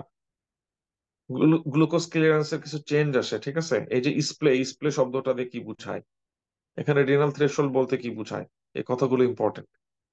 রেনাল থ্রেশহোল্ড বলতে কি বুঝায়, কখন এটা ইউরিনে গ্লুকোজ চলে আসবে, গ্লাইকোজিডিয়া কখন হবে, ট্রান্সপোর্ট কি বলে ট্রান্সপোর্ট ম্যাক্সিমাম বলতে এখানে কি বুঝায়, এই কথাগুলো এখানে ইম্পর্টেন্ট। নেফ্রন ট্রান্সপোর্ট ফিজিওলজির মধ্যে আমরা ইউনিক প্যাটার্ন গুলো একটু বোঝার চেষ্টা করব, যে কোন সেগমেন্টের ইউনিক প্যাটার্ন কি, কোন সেগমেন্টের ইউনিক প্যাটার্ন কি, নাম্বার ওয়ান। তারপরে আমরা বলবো কোন সেগমেন্টে কোন ড্রাগটা কাজ করে। আর্লি প্রক্সিমাল কনভলিউটেড টিউবুলের ইউনিক প্যাটার্ন যেটা, সেটা হলো মেজরিটি এখানে রিঅ্যাবজর্পশন হয়ে যাচ্ছে, which is very difficult. Majority এখানে রিঅ্যাবজর্পশন হয়ে যাচ্ছে, অনেক কিছু এখানে রিঅ্যাবজর্পশন হয়ে যাচ্ছে, এটাই তার ইউনিকনেস। এই মেজরিটির মধ্যে কিন্তু বাইকার্বনেটও আছে। সেই বাইকার্বনেট অ্যাবজর্পশনটাকে আমরা বাধা দিতে পারি একটা ড্রাগের মাধ্যমে, সেটা হলো অ্যাসিটাজোলামাইড।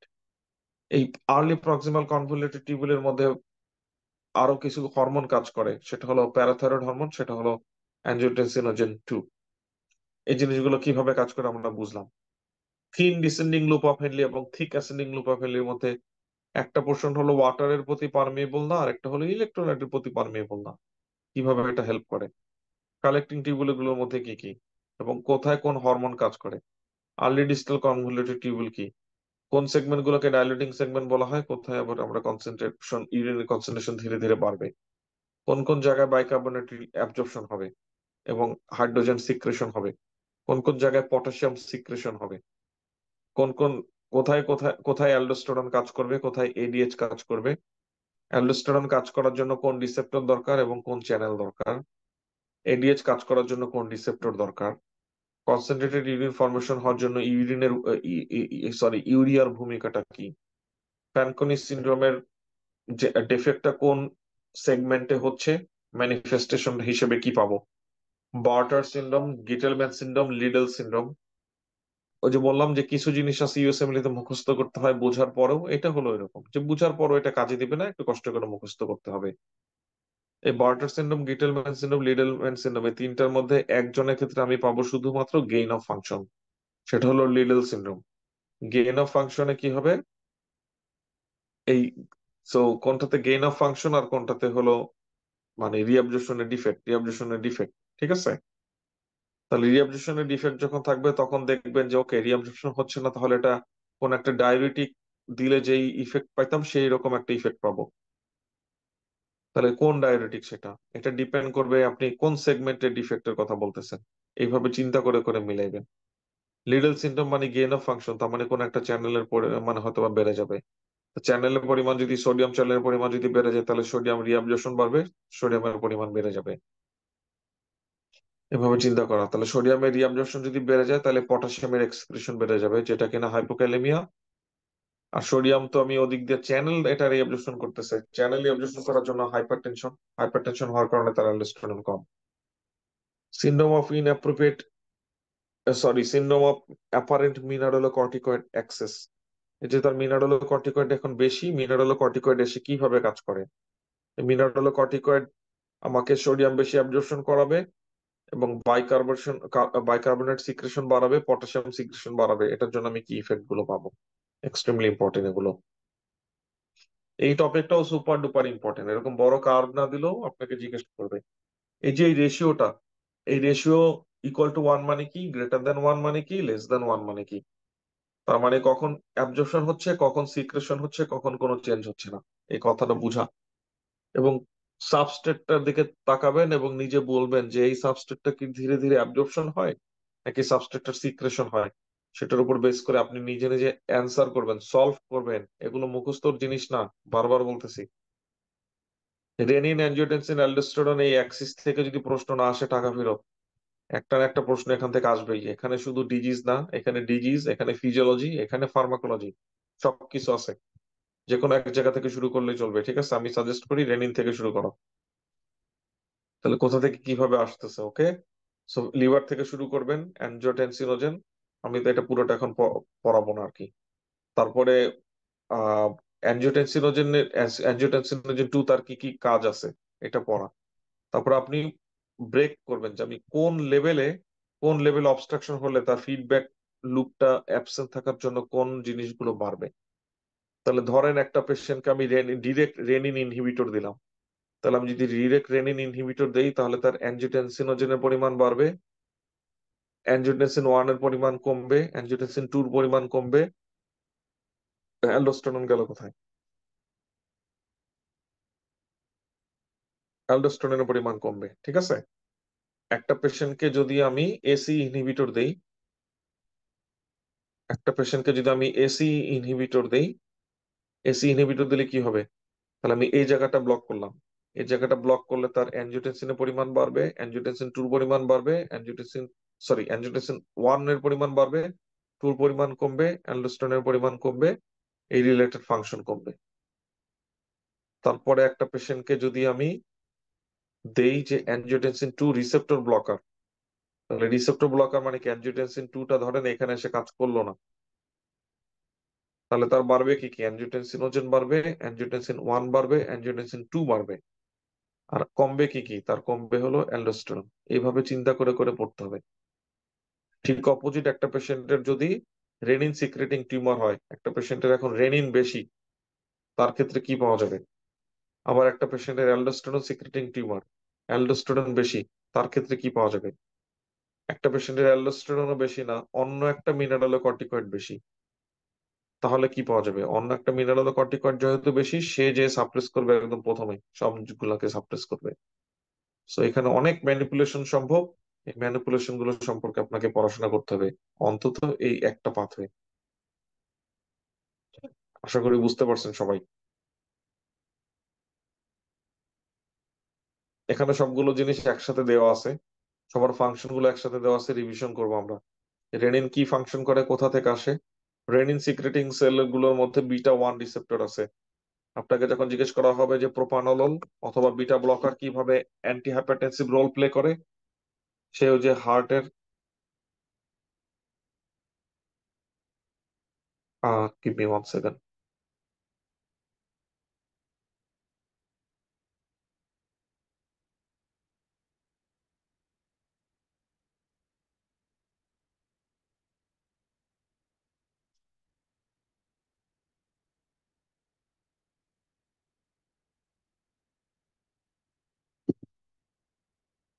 ওকে,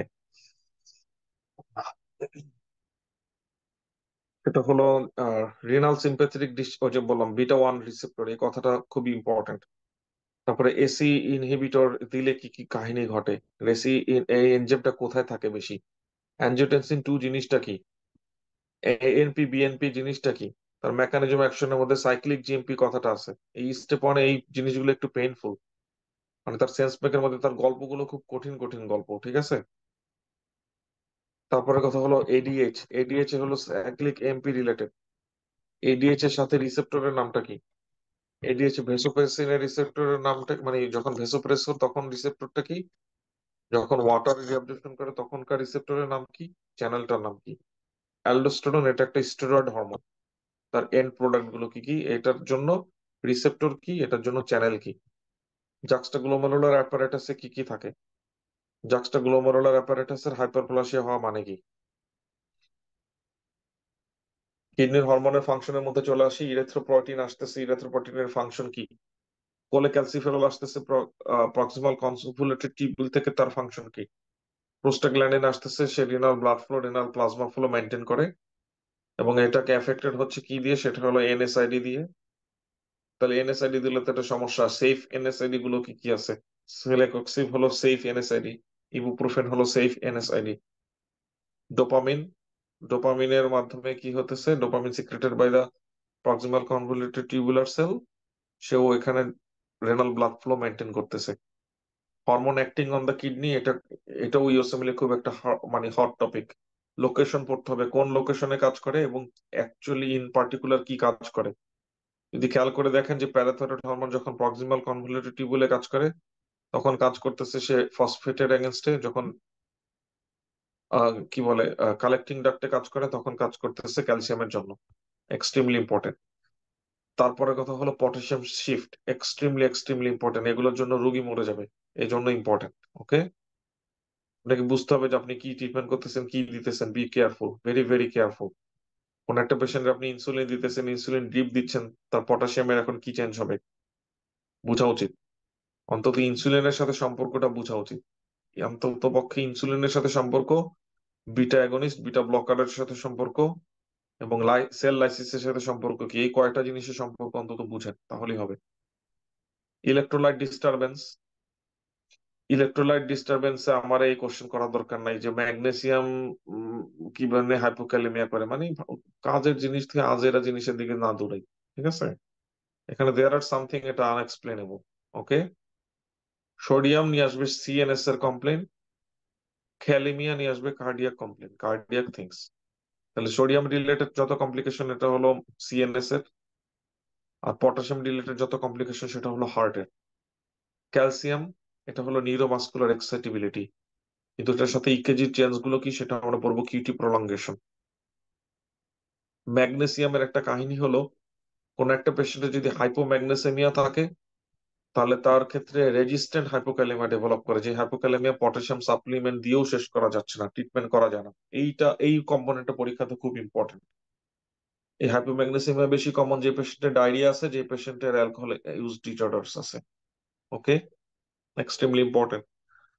টর্সার পন্টিস যখন আপনি কার্ডিওলজিতে পড়বেন, সেই টর্সার পন্টিসের পেশেন্টের ক্ষেত্রে আমরা ম্যাগনেসিয়াম দিয়ে ট্রিটমেন্ট করব, যদিও কিনা তার সিরাম ম্যাগনেসিয়াম লেভেল নর্মাল থাকে।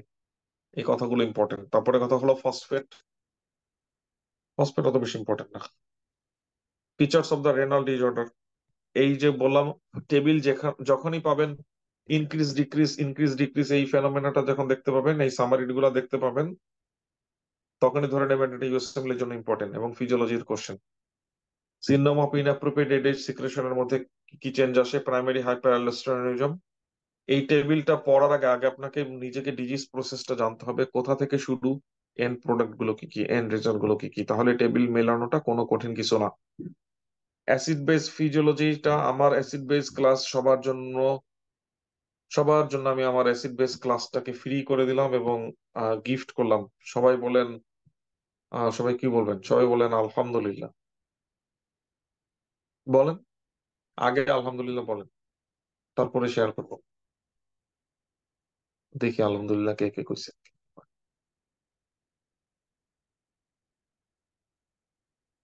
মাসুম ভাই রাজি হয়েছে আমাদেরকে অ্যাসিড বেস ক্লাসটা ফ্রি দিতে। ক্লাস করার পরে বুঝবেন। এখন যারা মানে ক্লাস করলে, মানে you'll be grateful to your self, যে যাক আমি একটু সময় বের করে এই ক্লাসটা করছি। ঠিক আছে, ওকে। আমি ভেরি কনফিডেন্ট, মানে ওই ক্লাস করার পরে আর আপনার ফার্স্ট এডও পড়া দরকার হবে না। ঠিক আছে, ইনশাল্লাহ। যাই হোক, কিছু কিছু টাচ করে যাই, কিছু কিছু জিনিস টাচ না করলে না। অ্যাসিড বেস ফিজিওলজির মধ্যে আমি আপনাকে স্টেরিওটাইপ ব্রেক করার জন্য অনেক কথা বলবো। ঠিক আছে, ওগুলো ইন্টারেস্ট দেওয়ার জন্য কি কি জিনিস মাথায় রাখবেন, বেসিক কিভাবে ক্লাসিফিকেশন করে। ঠিক আছে, ইনিশিয়েটিং ফ্যাক্টর গুলো কি, মেটাবলিক অ্যাসিডোসিস কাকে বলে, মেটাবলিক অ্যালকালোসিস কাকে বলে, রেসপিরেটরি অ্যাসিডোসিস কাকে বলে, রেসপিরেটরি অ্যালকালোসিস কাকে বলে, ফার্স্ট বেসিক। অবশ্যই আমি আপনারে পেঁচাইছি যে বাইকার্বনেট কেন অ্যাসিড হইলো, হাইড্রোজেন নাইলে বুঝলাম, সরি, কেন অ্যালকালি হলো বুঝলাম, তো আমি হাইড্রোজেন নাইলে অ্যাসিড, বাইকার্বনেট কি করে বেস হলো এটা আমারে বুঝান। আমি যদি বাগ ধরি যে বাইকার্বনেট কেমনে বেজ হয়েছে, এটা আমি বুঝবো না, আপনি আমার বুঝাইতে পারবেন না। তো আমার লেকচার দেখার পরে তখন ইনশাল্লাহ বুঝাইতে পারবেন যে কেউ। ঠিক আছে, বাঘ ধরলাম না, যান, ছেড়ে দিলাম। তারপরে আসি কম্পেনসেশন কেন অন্যটা দিয়ে করতে হবে। কম্পেনসেশন ঠিক আছে, ধরে নিলাম অন্যটা দিয়ে করতে হবে, কখন কম্পেনসেশন করব, কিভাবে করব, কেন রেসপিরেটরি কম্পেনসেশন কুইক, কেন রিনাল কম্পেনসেশনটা লেট, এবং কম্পেনসেশনটা কি অ্যাকচুয়ালি একটু বুঝলে চলবে, আর কেন আর্লি কেন লেট এটা বোঝা দরকার। ঠিক আছে, এখন আসে আপনার কাছে যখন আসবে তখন আপনি মোস্ট অফ দা টাইম যদি হয় মেটাবলিক, তাহলে আপনি একটা রেসপিরেটরি কম্পেনসেশনের সাথে দেখতে পাবেন। ঠিক আছে, এর জন্য কম্পেনসেশন বোঝাটা ইম্পর্টেন্ট। কেসটা কি কম্পেনসেটেড কিনা, মানে মিক্সড কিনা, এরকম কমপ্লিকেটেড ফিচার আপনাকে দিবে না, আপনাকে দেবে অবভিয়াস ফাইন্ডিং। একটা পেশেন্টের অবভিয়াস ফাইন্ডিং অফ অ্যাসিডোসিস অথবা একটা পেশেন্টের অবভিয়াস ফাইন্ডিং অফ অ্যালকালোসিস, তখন আপনাকে ডায়াগনোসিস করতে বলবে যে বলো এই পেশেন্টের রেসপিরেটরি অ্যাসিডোসিস নাকি মেটাবলিক অ্যাসিডোসিস নাকি respiratory alkalosis or metabolic alkalosis. Okay, compensation হয়েছে নাকি হয় নাই, নাকি কোন অবস্থায় আছে, ইনঅ্যাডিকুয়েট কম্পেনসেশন, এত কমপ্লিকেটেড কোশ্চেন আপনাকে আস্ক করবে না। Be simple, stay simple. Okay, আচ্ছা, রেসপিরেটরি অ্যাসিডোসিস এর কারণ কি বুঝি কিনা। সবচেয়ে বেশি আপনাকে যেটা জিজ্ঞেস করবে সেটা হলো ওপয়েড ডিজঅর্ডার দিয়ে, জিজ্ঞেস করবে রেসপিরেটরি মাসেল উইকনেস দিয়ে। ওকে, কিন্তু আপনাকে বুঝতে হবে মেটাবলিক অ্যাসিডোসিস দুইটা কারণে হতে পারে। বাইরে থেকে কেউ আমার অ্যাসিড খাওয়াই দিছে, বাইরে থেকে অ্যাসিড আমারে হয়তো বা খাওয়াই দেয় নাই, কিন্তু আমি নিজে নিজে অ্যাসিড বেশি প্রডিউস করে ফেলছি যেটা আমি নিউট্রালাইজ করতে পারি নাই।